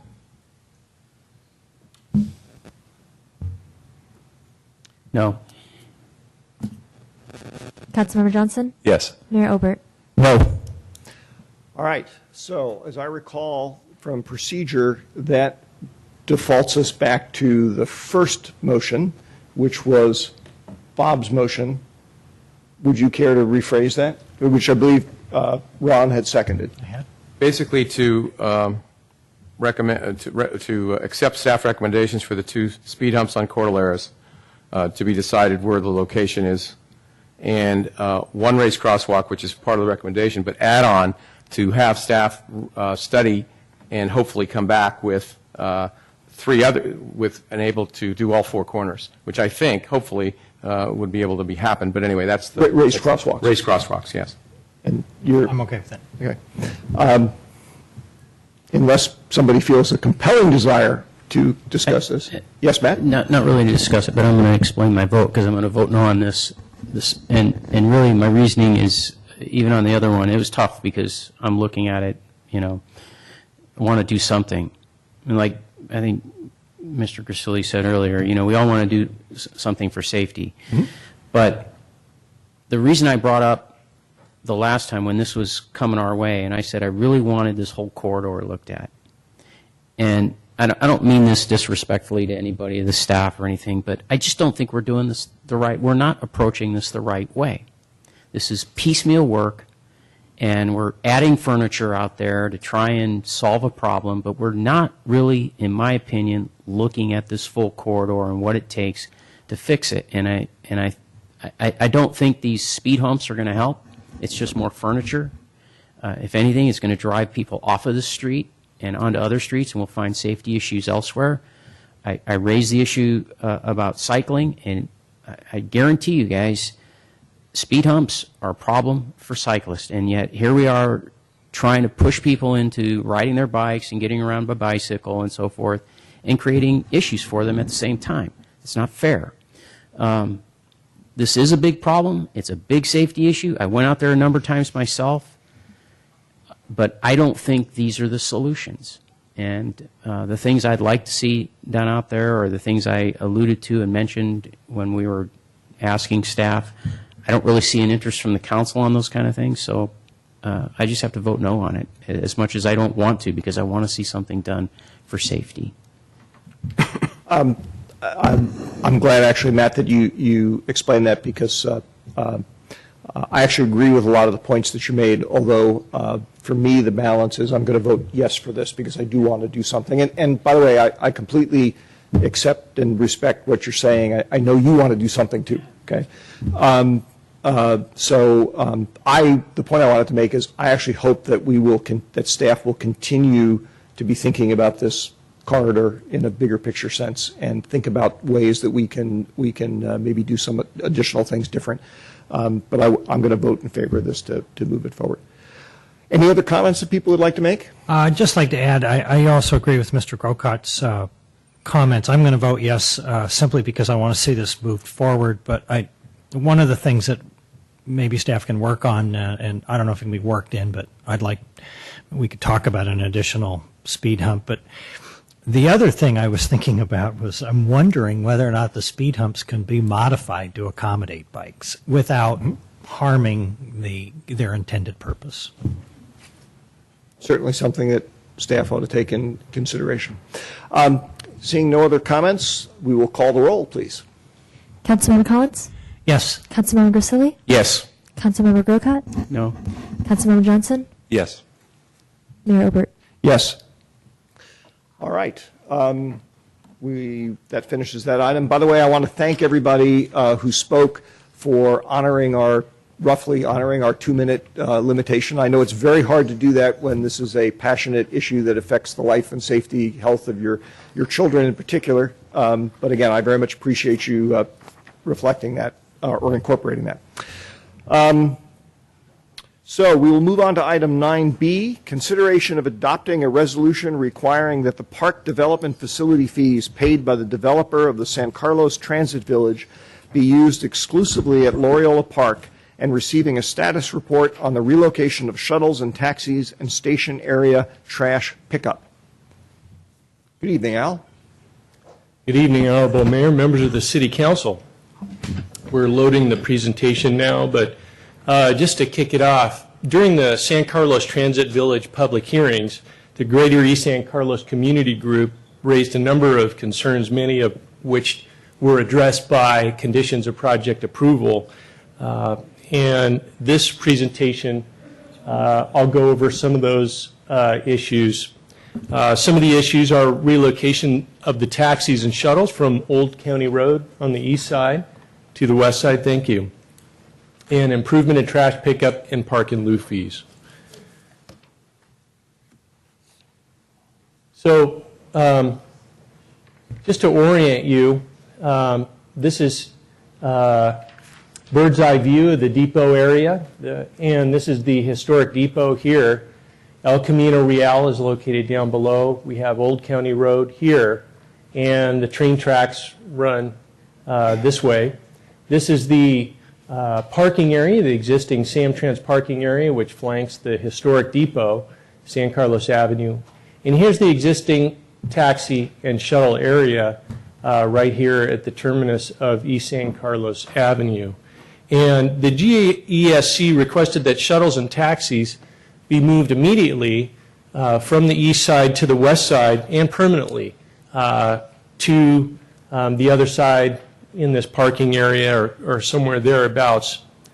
In an earlier study, we took a look at this issue and we wanted to get some information as to what kind of an impact this might have on shuttle service. And in this traffic study that was done, it was determined that there would be a delay of about 3.5 minutes in the morning and about 7 minutes in the afternoon. Caltrain also noted in a letter that you received earlier today that there may be other complications such as the loss of grant funding, ridership delays, and transit center configuration issues, and we'll look at some of these things. Staff's understanding is that generally the City Council, your preference is to move the shuttles to the west side permanently, and they should stay there on the west side of the berm. So this is a look at how the transit village configuration would lay out. So it's different than what we saw in the existing configuration. So what we have now is the historic depot. Again, we have Old County Road and El Camino. But the parking is different. If the transit village was constructed, this area, the parking would then shift to the south. So this would be the new transit center. And what Samtrans has said, and they've looked at the issue, and one of the conditions of project approval of the transit village was to redesign this area to accommodate shuttles and taxis, and that they've looked at that. And they say, yes, you can move the shuttles and taxis over to this location. You can do that, but it would remove about 25 parking spaces in this area that would be used for other things. So it can be done. And again, you can see the old shuttle taxi area. And I'd like to throw in what is happening on the Eastside Connect project as well. So what you see on the screen there is the Eastside Connect. So we're looking at Old County Road here, and here's East San Carlos Avenue. The historic depot is right in here.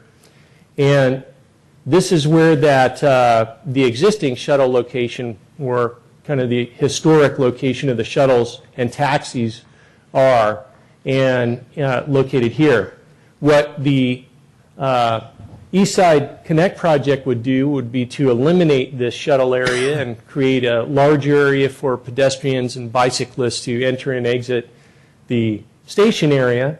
And so this would all become like a larger sidewalk waiting area. And if shuttles were to be accommodated, or some pull-out areas for kiss and ride or other vehicles, it would be located here south and north of the station. So that's the current plan, is to move this cutout, make them a little bit smaller, and move them to the north and south of the current location. So that covers the issue of shuttles and taxis. And of course, we can get into more detailed discussion of that. I'm going to move on to improvement of trash pickup. And so in this slide, what I'd like to do is orient you to the responsibilities of all the people that take care of trash in this area. And this is the Joint Powers Authority area they take care of trash here and on the train platform area in here. San Carlos maintains this area in the right-of-way, and then some areas here in the landscaped areas here, and to the south as well. So we maintain all these areas here. And this would be the area that's maintained by the Joint Powers Authority. So the GSC requested that there be an improvement in the trash cleanup around and in the Caltrain station area. And this was, they brought this issue up a number of times during the public hearings. And they also wanted a better way to report problems when they saw them. So during the review of the proposed transit village, Public Works staff reviewed the issues and the frequency, cost, and adequacy of the city's trash pickup with our contractor, and met on site with Samtrans representatives to kind of get everybody straight on whose responsibilities, what everybody's responsibilities were. It's been noted, I think, since then that some folks may have seen, have said that they've seen trash coming down from the contractor that works on the top of the platform down to the areas that the city takes care of. But steps have been taken to improve the communication between Samtrans contractor and the city's contractor for trash cleanup. And the city also donated a cigarette butt receptacle, which was installed near the Old County Road area in here to facilitate cleanup of the cigarette butts in that location. Staff believes that both contractors have received the message that they need to work together better and keep the overall area clean and not create problems for each other by blowing debris out of their areas and into the other contractor's area. So staff believes that message has been made clear. Moving on to the area of park and lieu fees. During the San Carlos Transit Village public hearings, the GSC requested that the park and lieu fees paid by the Transit Village be used exclusively for the use of Loreola Park. And they also made some suggestions for what types of improvements they would like to see there, and those are the suggestions you see there on the screen.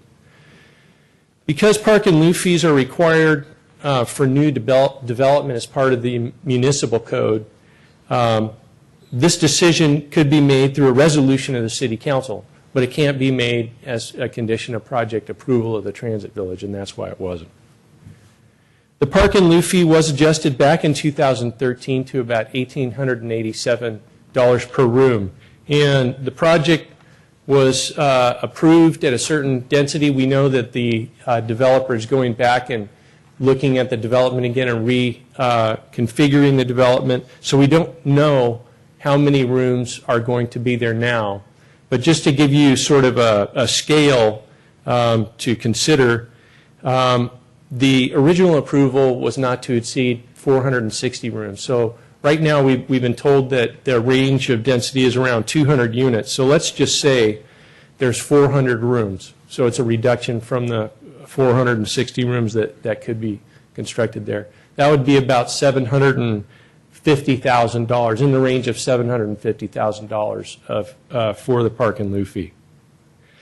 The attached draft resolution to the staff report provides park and lieu fees collected for the San Carlos Transit Village project is expended at Loreola Park in accordance with the city's Parks and Facilities Master Plan. And that concludes the staff presentation. I'm available to answer questions. We also have representatives from Samtrans and Caltrain here this evening. Of course, Jay Walter, our Public Works Director, is available, and I believe that Christine Bolin, our Parks and Rec Director, is also here. Thank you. Thank you, Al. Questions for staff? My goodness, after that last item, we had all those questions. We have no questions. I actually have one or two. Didn't want you to go away feeling unwanted, Al.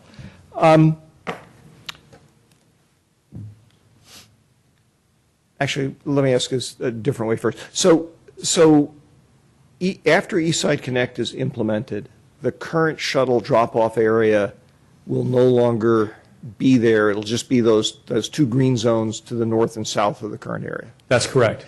And those are going to be restricted somehow so that shuttles won't be able to use them? That is yet to be determined.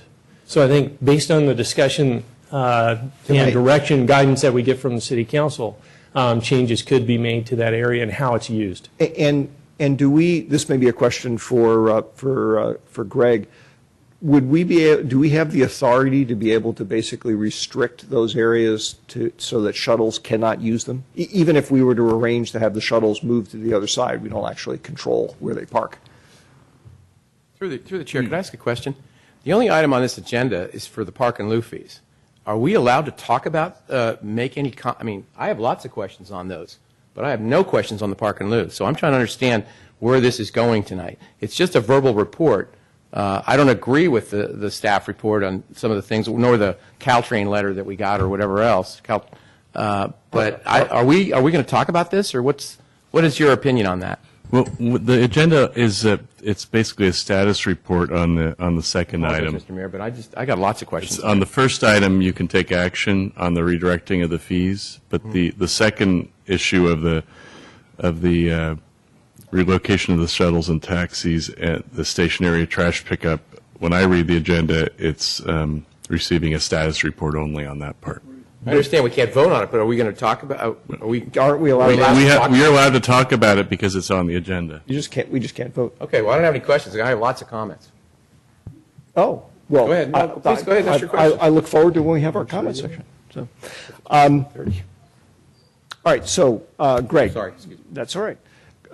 Greg, would we be able to restrict the use of those areas so that shuttles are not allowed to use them? I think that would be through our regulation of parking on that area. Right now, it's designated loading and unloading.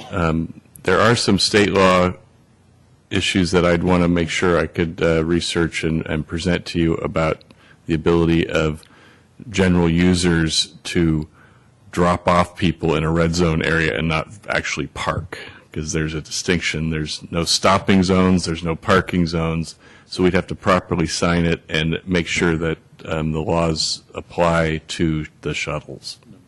But you believe we could, there is a way. I think there is a way to do it. There's a way to do that. Okay. Whatever that way is. Okay. The other question I had, Al, is I got the impression from talking to, I think it was Ben Fuller from the east side, who had spotted some of the trash being blown from the Caltrain tracks down onto Old County Road, that in his conversations with what I presume was the Caltrain contractor doing the cleanup, there's giving a message And then there's also setting performance standards that pretty much make it impossible to actually not do things that you don't want done. So when staff was reviewing the situation with Caltrain, are you comfortable that the rules of engagement are such that we have a reasonable chance that the rules will be followed and that stuff won't be blown in the interest of time? I'd like to refer that question to Jay. Fair enough. Thank you. Mr. Hi, Mayor, Jay. members of council, Jay Walter, Public Works Director. And I think the answer to that question is yes. I think we have had engagement between the two agencies and the contractors involved to have an understanding that we need not be making problems for each other. Okay. As much scrutiny as there is for the area along the berm and the station, it's in all of our best interest to do that. So I believe that we have had those conversations, and we should be seeing better performance in that way. And there is a process in place, even if only an informal one, to sort of check up on it from time to time, to make sure that both parties are abiding by what they agreed to? And a good portion of that's going to be our own monitoring of the area that our contractor is supposed to be taking care of, and our interaction with him as well to find out if he's experiencing any problems that we'll bring to the attention of the JPB folks in this. So I do believe that we have a good direction going forward on it. Okay, thank you. If there are no other questions from the dais, I'm going to take public comment. We have a number of speakers here. So first speaker is Dimitri Vandelos. The second is Ben Fuller. Dimitri, I understand you have a presentation to give us. Yes,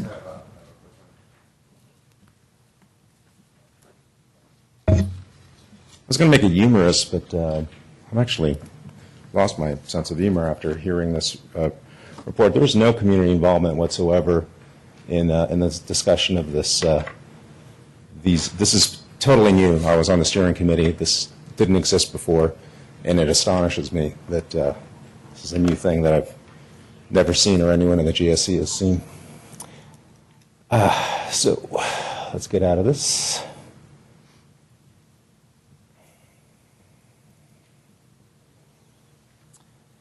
So, Samtrans has ignored our community concerns for months at a time. Trash, as you can see, is around the station. It's a daily occurrence. We get bottles. We have broken bottles. We have school kids. They need to cross the street. We have smaller items like bottles and paper. I mentioned oftentimes those bottles are broken. We have medium-sized items like plywood and lumber. We even have large furniture collectibles. You can see it. I'm not making it up. It's not photoshopped. We have overflowing containers. We have overflowing containers in the daytime and at nighttime. Next to the station and in the station, trash everywhere. Our community is so fed up that our seniors are out picking up after Samtrans, and let's be honest, the city, and the lack of cleanup that's going on. My wife and I were taking a walk lunchtime, and a woman down our street was picking up the trash. I said, "Hey, what are you doing?" She said, "I'm just so sick of it." Those were her words. "I'm just so sick of it. I'm cleaning up." So, I suppose with the slush funds that we're hearing about with Samtrans, this is the end result. It's an embarrassment and a shame that this continues. These are pictures that Mr. Fuller took at night after a power washing, and you can see that they're just spreading more garbage on our streets. Those two pictures are what happens after the cleaning, and so are these. In regards to the shuttles, they're now going down our streets even more, or they were. I believe they may have been moved to El Camino recently. So here's a Samtrans shuttle going on Bayport. This was sent by a resident this evening, right before the meeting. They cut across East San Carlos Avenue and are blocking. And here's someone in a car. I am astonished that we're even considering having shuttles on the east side, as I just heard city staff. That's it for me. Thank you.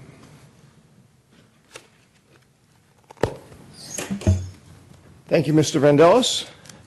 Ben Fuller. Well, it's great to see the slate of elected officials who've been reelected and the folks who are still here. Congratulations to all of you. I want to talk about Eastside Connect. It's going great. We got a lot of things happening, and it's an interesting term, Eastside Connect. There's two ways to look at it, though. There's connecting, which means finding better pedestrian solutions, dealing with the shuttles, dealing with the garbage, connecting the park, or there's sort of the lack of promise, which would just take out the NECT, and it's like an East Side Con. It's this incredible things going on where we really appreciate everything you guys are doing, but we're not really connected.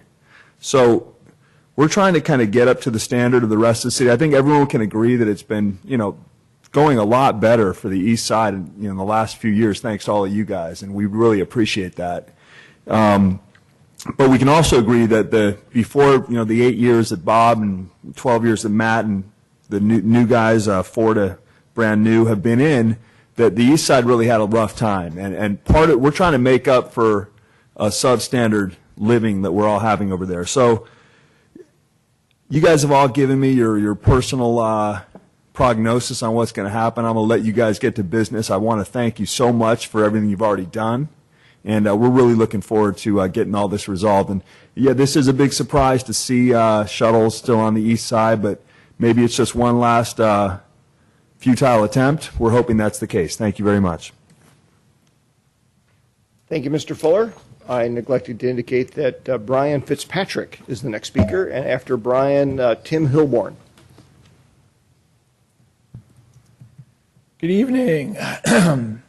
Mr. Mayor, members of the council, Brian Fitzpatrick from Samtrans and Caltrain JPB. I kind of represent both, so I'll try to talk about who I'm talking about so that I don't confuse myself or you guys, probably myself more likely. So first of all, speaking on behalf of JPB, Caltrain, the entity that operates Caltrain, is the agency that is responsible for maintaining the cleanliness of the station. Pursuant to concerns from the GESC, and we do share their concerns that we want to see a clean station area, we have increased the cleaning of the stations on a regular basis. We provided the schedule to both your staff, or to your staff, so that's available for you. We've also availed ourselves to have ad hoc cleanup. So when things are noticed that need to be cleaned up in our station area, we will go out, we will send an extra crew out there. We've been doing that on a regular basis. It should also be noted that most of the complaints that you're seeing are not from the areas for which we are, responsible, and we feel that we're keeping that station clean and up to good standards. And if we are not, we welcome you to call us, and again, we will send out people there to go address those concerns. So we do share those concerns with GESC. Secondly, from the Samtrans perspective with regard to shuttles, as Mr. Savay had noted, we have designed the transit center that's a part of the San Carlos Transit Village project, so that if that project does get built and the transit center is built, we will accommodate shuttles on the west side of the berm. So that will be taken care of should the council go in that direction. Now, from the JPB perspective, JPB is the entity that funds and operates some of the shuttles on that side. I wanted to point out a few things. The first one is that Mayor Olbert's thoughts that there needs to be an enforcement mechanism, I think, are very on target and on point. If the city of San Carlos says that they don't want shuttles operating on the east side, then every shuttle that is funded and operated by JPB will be rerouted to the west side, and those are scheduled shuttles that follow a designated route so that people know where to pick up and drop off from those shuttles. They know when to pick them up, where they're going to be picked up. Those are taken care of. So right now, to accommodate the construction of the East Side Connect project on a temporary basis, our shuttles, as of February 1st, have been moved over to the west side. Now, it should be noted that there Mr. Fitzpatrick, I just want to mention to you, you're at about 2.5 minutes. Okay, I will tie it up real quick. I want to mention to you that there are 2 shuttles that we know of, maybe more, that are not funded by JPB, not operated by us. What that basically means is that we can't control them, and you guys would need to have some kind of mechanism in able to be able to control them. I'd also like to note one more thing real quickly, if I could be indulged. Yes, I appreciate it if you could wrap it up since you're now over 3 minutes. Absolutely. If you notice the shuttles right there, shuttles, taxis, cars are all competing for that same shuttle area. One way of solving your problem is to keep shuttles from parking in that area. Another way of solving your problem is to keep cars and taxis from parking in that area, make it shuttle only, then you won't run into issues with shuttles pulling out in the street. Thank you for your time. Thank you, Mr. Fitzpatrick. Kim Hilborn. Good evening, Mayor, City Council. Thanks for letting us speak. My wife wouldn't let me wear my red shirt tonight because she said she needed to wash it. So, anyways, I'd like to first start off by saying that the traffic study that was done is extremely flawed. Dimitri brought up many points in his study, which you guys have on record, that proves beyond doubt that the shuttles do need to be moved, the safety issues, all of that stuff. So please look into that when you consider this. We definitely want the shuttles moved. I think that's been clearly stated by many people from the community to the west side. There's been proof after proof of pictures. Even I've been out there with you guys when we see shuttles that pull up and double park and create an extreme safety hazard. And I know safety has been a key word tonight for many things. So please consider that in moving the shuttles to the west side and the taxis as well. It should just be a drop-off point just for cars. Secondly, the thing that really didn't come up was the park and lieu fees. I urge City Council to please use 100% of the park and lieu fees from the San Carlos Transit Village project for Loyola Park. There's many various things that could be used for that, for the updates in the park, and we would really appreciate that, especially in consideration of the fact that the $1 million from PAMF went all to the West Side parks. And I know the whole community uses all the different parks, but we would really like to see those funds put towards Loyola Park as needed, because we're going to take the brunt of the impacts. So thank you. Thank you, Mr. Hilborn. Do you have any other speakers any other people who wish to speak on this item? All right. There was, in fact, there were a number of questions or issues raised by some of the presenters. One in particular that I wanted to run by staff just to get their reaction to. Mr. Vandelos's photo presentation showed a number of, my opinion, kind of disturbing levels of trash, both in terms of overflowing cans and I don't know what those things were, furniture that were propped up against, I guess looked like they're propped up against the depot. I'd just like to know if staff has any comment on those. Are they indicative of us having problems of keeping the place clean or what? I suppose the depot stuff is Mr. Fitzpatrick and the recycling bins are Mr. Walter. Okay, maybe not. Whoever it is, please step forward. I guess I'll try to address a little bit. The recycling bins, essentially, that's a behavior problem with the Depot Cafe, as they would be getting rid of their stuff, to be able to get it into the bins so that the bin lids aren't up. I know that's one of the big issues, is when it's overflowing, then they end up with those things that can blow out of there. That's something that we could potentially have Recology pay them a visit and talk to them about the size of the containers and the way that they're being filled, and maybe try to help them in that regard. So that's something we could try to do. But as far as the large items that are deposited there at the train station, I mean, Brian mentioned that they have the occasional they'll come out and they'll clean up some of that extra junk that gets put out there. But that's a bad behavior from some person who just decided they didn't want to go down to Shoreway. So that's a tough one to regulate in that regard. Except to react to and have somebody come out and clean it up. Right. Got it. Is our experience, follow-up question, is our experience that those calls, when either we make them or our residents make them, are responded to fairly quickly? Well, I definitely will speak to the issue of when we have cleanups of that type of material in town. Recology is very cooperative in that regard. They help us out with that kind of thing. We often use the maintenance crew to take care of that. And I can only say by Mr. Fitzpatrick indicating that they have increased their level of response, that once it's called in, they'll get somebody out there to take care of it. Okay. Mr. Fitzpatrick, did you want to add anything to that? You don't have to feel obligated to. Okay. Any other questions from the dais based on the comments? Mr. Mayor, I do have a point. I'd like to make a motion to extend the meeting to 11 o'clock. Second. All those in favor? Aye. Aye. Any opposed? I am. You're opposed? Okay. I'm with you next time. Yeah, good. All right. So, no other questions? Discussion? What? Pardon me. Nope, not discussion. We do have there is a resolution attached to this. So, I know this is a tripartite item. So, I will entertain a motion on that one item, and then we can discuss that and the other elements as well.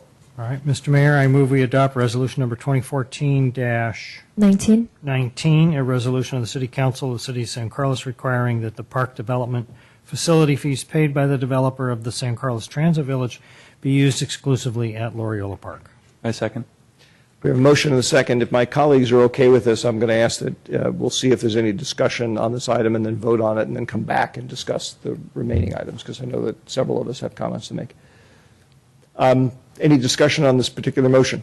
I have a question for fellow council members. I've talked to Mr. Fuller and other people from East Side about this before, and I know their concerns, and I agree with them, but a thought occurred to me, and it relates to something you said on the last issue, that we deal with policy up here, and we have to look at things broadly. Just like if we start putting in stop signs, then everybody's going to want a stop sign. If we agree to this, then there's potentially other developments that could go on in the city, say on the west side near some other park. And then the residents come corralling in here and say, well, we want all the money for this development to go to this park because it's in our neighborhood, it's near this development, so forth.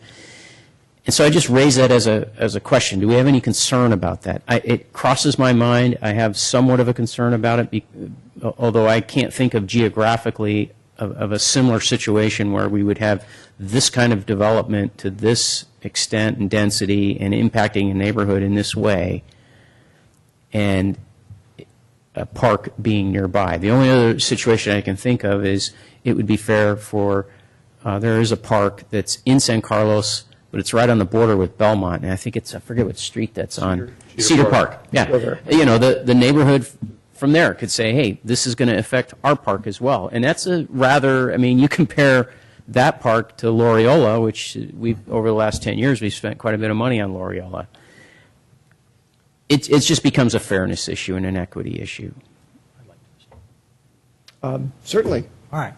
I think the only thing I would say to that is that we have the prerogative to do whatever we want, and I think it's so obvious that this project has impacted this part of our community so directly that it makes, to me, it makes sense that we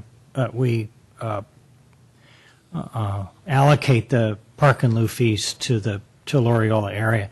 And I think you mentioned it with the Palo Alto Medical Facility, or maybe one of the speakers did. None of that money went to the east side, and I would argue that they were adversely impacted, or at least they were the most impacted community. We didn't give a dime to them then, so I don't know. Call it payback, but I think it's time that we set the record straight in a few cases. And I don't think it's precedent setting. I think we take each project as it comes along, and we see what is the best use for the money that comes out of whatever in lieu fees we get. I actually, just to add to that, I think your point's very well taken, and I wrestled with that a little bit before tonight. To me, the policy thing that's lurking behind this is, in fact, the large footprint of dropping hundreds of people into an area where that is very likely, based on everything I know of, that's the park they're going to go to when they're thinking about going to parks. And so, to me, there's kind of a nexus between it. Mm-hmm. But I agree with you. There is an element of the way the resolution itself is worded that doesn't describe it at that level. But I'm okay in this particular instance. Any other comments? In that case, we will call the roll. Councilmember Collins? Yes. Councilmember Grisilli? Yes. Councilmember Grocott? Yes. Councilmember Johnson? Yes. Mayor Obert? Yes. All right. Comments and discussion. Recall the remaining two items about the trash pickup and the shuttle drop-off. We are not taking action on tonight, but we can certainly, as I heard Greg say, we can be giving staff direction. Is that correct, Greg? Okay. Bob, I'd like to start with you, since you said you had a number of things you wanted to say. I'll just concentrate on the shuttle side of it as opposed to the trash side of it. I think it'd be rare, or people might say it'd be rare, that Mr. Van Elst and I would ever agree on certain items, but tonight, and in past times I've also agreed, but tonight certainly is that thing. We do agree. I don't know where those two things came with, or up with. I appreciate, Mr. Fitzpatrick, that your shuttles have moved. As far as I'm concerned, they should never go back, but that's my opinion only. I read this letter from Caltrain, and I see folks say they have to leave work 20 to 30 minutes earlier to catch the regular train. If there was never a transit village, they'd still be leaving 20 to 30 minutes to catch the regular train. Maybe we should change the time of the train for them. I don't know. But I mean, I think it's sort of throwing it back to us, which we don't have. You know, I don't think it's us that has the problem here. Relative to the other shuttles that apparently aren't related to the JPB shuttles, I don't understand why they're over there. I would ask staff, and again, just me, and I don't know if the rest of the council concurs, that we paint it purple, we paint it yellow, we paint it aquamarine. I don't know. Put a sign. You know, nobody parks here, and you know, maybe it takes a police. And I hesitate to use Chief Rothfuss isn't here, and I hate to designate his staff to come out there, but maybe just a couple of times people might get the message. Go on the other side, end the conversation. I don't see that this is a huge legal thing, although government moves at a glacial pace. I mean, that's my opinion. That I think we should just eliminate those folks, and it's a KISS thing. Hey, drop off. It's a white zone. Boom, boom, and that's it. And I think, but I don't know, that we have the power to do that because it's a public street, and it will take a little bit of manpower to enforce it at the beginning. But I think folks will get the message pretty quick. And you know, so anyway, that's just my comments. Fair enough. Other comments people may have? I'll Cameron? just say that I second Bob's comments in their entirety. Thanks. Can you repeat them? No, I don't want to repeat it. Yes. Did you want? I would have said the same thing. The only thing that I would add to what Bob said is that Old County, you know, we just talked about a street that's a collector and looked at, you know, what are the standards and so forth. I'm sure if you looked at Old County Road and by whatever standards as being a street where you should have shuttles, I don't think it would pass muster. And so those shuttles just simply, I don't care about the schedules and all that sort of thing. That's Caltrans' problem, not ours.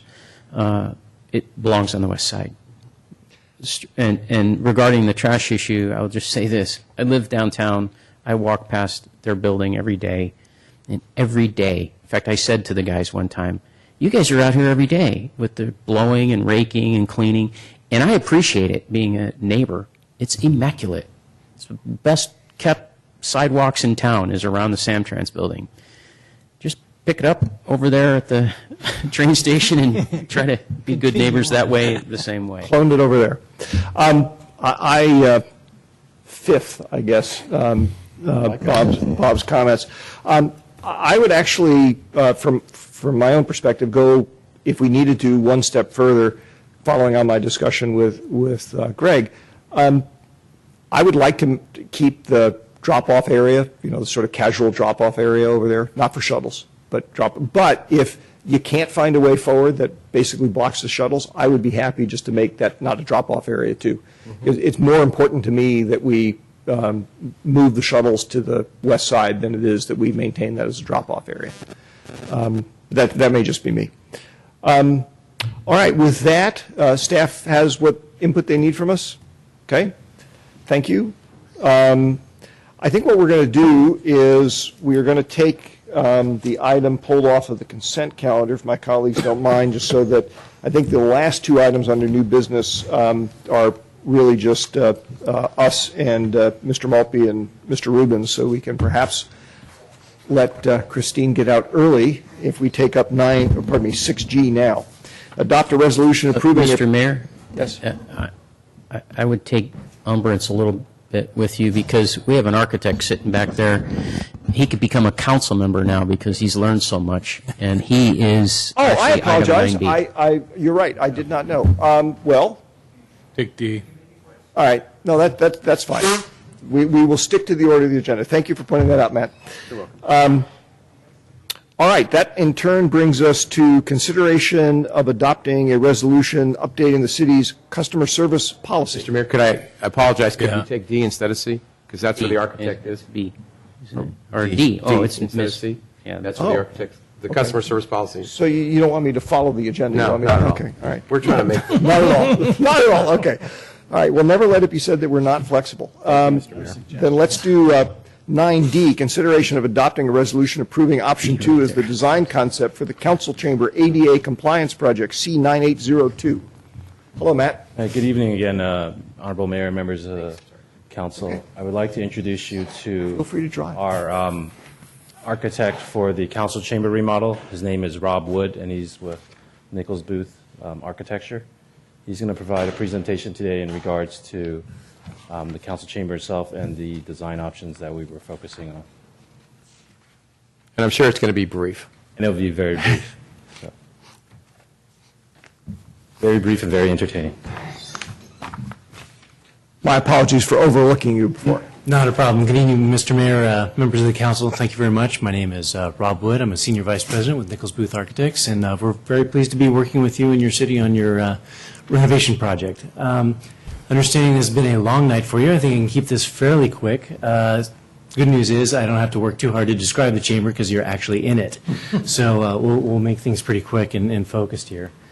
Overall goals for the project, very simply stated, to modernize and update the facility, improve the acoustics, lighting, provide an updated audiovisual equipment package, and a secure space that encourages human interaction, and hopefully accommodate some new finishes and furnishings in the process.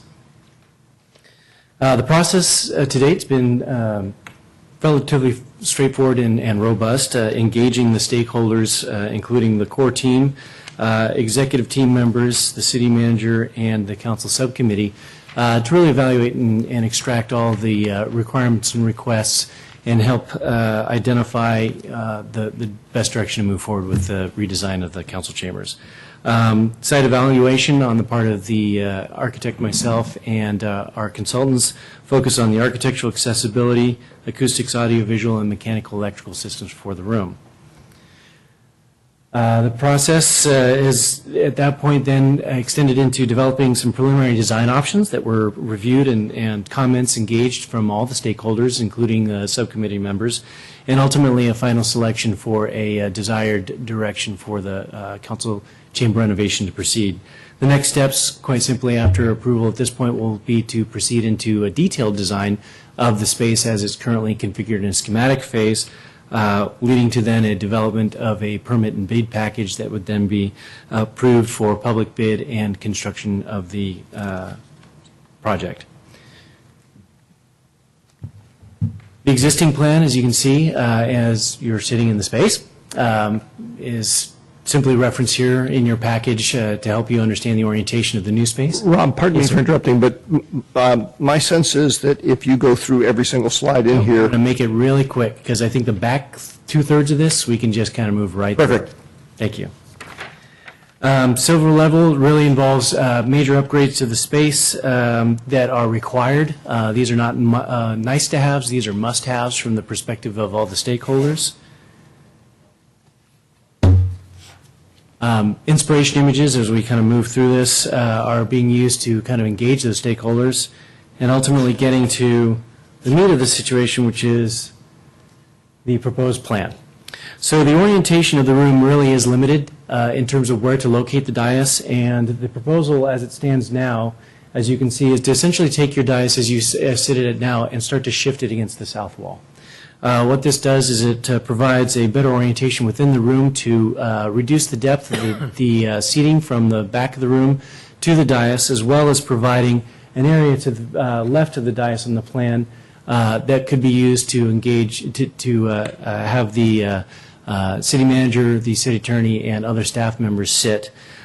This is a schematic diagram, so keep in mind that further refinements would be made if approved to ensure that all the requirements in terms of seating capacity and distances and orientation would be able to be accommodated. On the far left-hand side, from an accessibility standpoint, would incorporate a new ADA-compliant ramp. The height of the dais would actually be lower than what you are currently sitting in, based on, again, feedback from representatives and stakeholders. And the chairs essentially would be, rather than fixed, be movable chairs. And the new counts of the seats, as shown, would be approximately 119 seats versus the 98 that are currently present. But by taking out seats in the center aisle would provide additional circulation and allow a higher seating capacity on an as-needed basis. In addition, in the section that you see to the right of the plan, the ceiling plane would be brought down substantially. The dashed line that you see at the top of that diagram indicates the existing ceiling, and then the hard lines are actually the ceiling position that we would be proposing. In reviewing this with our acoustic engineer as well as our AV engineer, this provided certainly an aesthetic improvement, in our opinion, as well as acoustic improvements without sacrificing sight lines for the space. In addition, the proposed plan for the ceiling incorporates a similar design in that we would be bringing a perimeter soffit down along the perimeter of the space, but also incorporating acoustic ceiling panels in the ceiling that address both new lighting and acoustics. The remainder, to just very quickly describe, we're in this package breaking things into a silver, gold, and platinum level in an effort to identify ways in which we can provide alternate pricing in our package to try and make sure that we get all the must-have elements of this design in under the budget that's been established, while still providing a menu of options that might be able to be engaged on a limited basis, and if funds allow, a complete package including all of the potential design options that are available to this proposed design package. I encourage you to quickly glance through, and if you have any questions, I recognize that we're running late, so are there any questions that I could answer for you at this point? Ron? I have one. In looking at the option 2, yes, what is proposed, it looked like the projector would be on that wall. Excuse me, not the projector, but the screen. So one of the options is to actually put a third screen. So the intent would be for 2 primary screens to be located behind you as well, and then the council members and staff would actually have small monitors in front of them to be seeing any presentation. The third monitor on the side is a gold option that would then provide additional visibility to members of the public on the side that might be a little too far away. My concern was that we have screens behind us. Yes, and so wouldn't have to look to the left. Correct. So the intent is to provide supplementary screens in front of you at the dais. Okay, thank you. And the platinum option is they give everybody when they walk in Google Glass. You just sit there. Gold, silver, platinum. I thought we were talking about healthcare for a moment. Other questions? Do we have to decide on gold, silver, or platinum tonight? No. The intent would be to simply provide approval for the direction, and we would work with the staff to develop a bid package that would incorporate those elements. It seems like when we met, and maybe I misunderstood, that we were looking at sidewall acoustics too. Yes, one of the options But incorporates it's only that. in the gold plan, it's not in the silver plan. So can we mix and match? Absolutely. The intent is, again, to incorporate, add alternate pricing elements within the bid package. And so if the city and council should decide to proceed with certain aspects of platinum, but not elements of the gold, that can certainly be accommodated. But that'll be something a subcommittee will work on, right? To Right. define? Okay. Which is good. We have, a developer and a cheapskate. Just kidding. I'm frugal. I never said you weren't. I just said you're a developer. I did have 2 quick questions. One is, how much lower is the dais? Or is that also subject to? At this point, based on feedback and review of dioceses in similar jurisdictions, we're proposing actually a single step, so about 7 to 12 inches. Right. So enough to raise it, but not as nearly as much as it is currently. right now. Yes, I thought we were going to several steps up. The other question I had is it just quickly glancing at the various options. It looks like the seating is not fixed seating; it's flexible. Right. Correct. I don't remember. I actually liked the seating in the Belmont City Council chambers. Is that's flexible? Yeah, that's flexible. Oh, I didn't even realize Yeah, that. it's flexible. They're As nice is Redwood flexible. City. As is Redwood City. Both Okay, of them. all right. Those are the basis for the ones that we looked at. Okay, because those are pretty nice. Any other questions? In that case, I will entertain a motion. Mr. Mayor, I make a motion that we adopt a resolution. I guess I better get the resolution number here. Resolution number 2014-20. 20. Resolution of the City Council of the City of San Carlos approving option 2 as the design concept for the council chamber ADA compliance project C9802. Is there a second? A second. Any discussion? Seeing none, we will call the roll. Councilmember Collins? Yes. Councilmember Grisilli? Yes. Councilmember Grocott? Yes. Councilmember Johnson? Yes. Mayor Obert? Yes. And with that, Thank you for. Thank you for hanging in there. Me again. We will move to. Yes, let's take 6G. Christine, you're finally up again, and hopefully you won't have to sit back down. Because I know those old chairs are hard to get in and out of. Adopt a resolution approving a professional services agreement with Ross Drellis Kusenberry Architecture, Inc. in an amount not to exceed $234,500 to scope, design, create construction documents, and provide support for the Adult Community Center remodel project C9322. Well, you just covered my presentation. Kristen Bowen, Parks and Recreation Director. Good evening, Mr. Mayor, City Council. Through the chair, one question. Why did staff pull this off? I can actually cut to the chase on that. Oh, I didn't hear that. Okay, sorry. In fact, in the interest of time, Christine, if you'll bear with me a second, I had asked that we address this separately because to me, there's a bigger issue here of do we want to actually go ahead with the proposed remodeling, or do we want to perhaps direct staff to go back and bring forward a proposal that does as little as needs to be done, with the idea being that we would take a bigger picture look at doing a more comprehensive community facility, which has been something that we have batted around informally at various strategic planning meetings on and off. And if there's no interest in doing that on the diocese part, then we can simply jump directly to voting on this, but that was the discussion I wanted to have. I'm glad you mentioned that because that's exactly what I was thinking. Right. So does everybody, I know it's late, I may not have been clear, does everybody understand the issue I was bringing up? Is there a minimal level? Is this the minimal level? The No, I think 230? if I can jump in here, I think what the council would be doing tonight is simply telling staff that you'd like to defer this project for now, as it's been envisioned, and bring back the discussion in as short order as possible on the larger concept that we had talked about in the past for the site, so that you can flesh that out a little bit more before we start to spend money on this project. With the addendum is that if staff feels there are certain things that absolutely have to be done to the existing facility for a safety point of view, then bring those back. Correct. We break those out as smaller maintenance type projects and bring those back. I have in a short question. order. Yes. I've been around for a while, but do I remember a presentation to the council on a full scope of things that are being planned and envisioned to do to this building?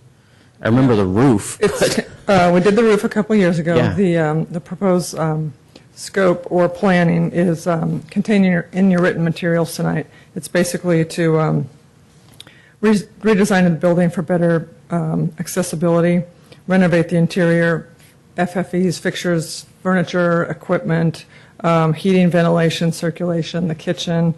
Better functionality of the existing spaces is what we're really getting at. I don't know if you were at the crab feed last night, but you would have noticed 220 participants there eating lots of crab, and the rooms are choppy and small versus what we could do and open up the facility. Just to be clear, I was not trying to shut off discussion of approving this, if that's the direction we're going to go in. I was just saying, is this the direction we want to go in? If we want to go in that direction, then we definitely, can hear staff's presentation. But if we want to have a broader discussion, that's not really what they're prepared to talk about tonight. I guess I would go more your route, just because I was going to pull this if nobody else did. I just don't feel entirely comfortable with a not to exceed 234.5 for all this work. It seems a bit steep. Okay, that's certainly fair. I mean, that's different from the reason I pulled it. What's the brakes on it, at least? Yeah. Well, I agree, because I'd have the concept of that's just for the design, and then $1.5 million for a huge remodel. And if, that $1.7 million might be able to Make a down payment on something bigger. Might, Right. yeah. Yeah, so I'm, excuse me, definitely supportive of deferring this and talking about other potential projects that are possible for the site. Is that clear enough direction? But we need, in case there's any safety or have-to-haves. Absolutely. Yeah. Any have-to-haves we'll bring back for you, on the next couple A smaller agendas. scope, right. As soon as we can get them ready, and we will prepare a larger conceptual discussion, which we've had a small version of that in the past, but we'll get that ready for you and bring it back. And I think in fairness to Matt's comment, whenever we bring stuff back, we ought to be prepared to discuss the basis of why, the design fees. You were raising a question about the size of the design fees relative to the scale of the project. Sure. So, all right. Thank you, Christine. That brings us to 9C, consideration of adopting a resolution updating the city's customer service policy. And again, in the interest of time, you may recall this was something that I had asked that the council discuss because there were a couple of elements that I had wanted to propose, including in this. Unfortunately, I didn't bring the material in writing to share with you folks, so we could either table this and bring it back at a future meeting, have a conceptual discussion now and give direction to staff, or simply proceed with the presentation. What is your pleasure?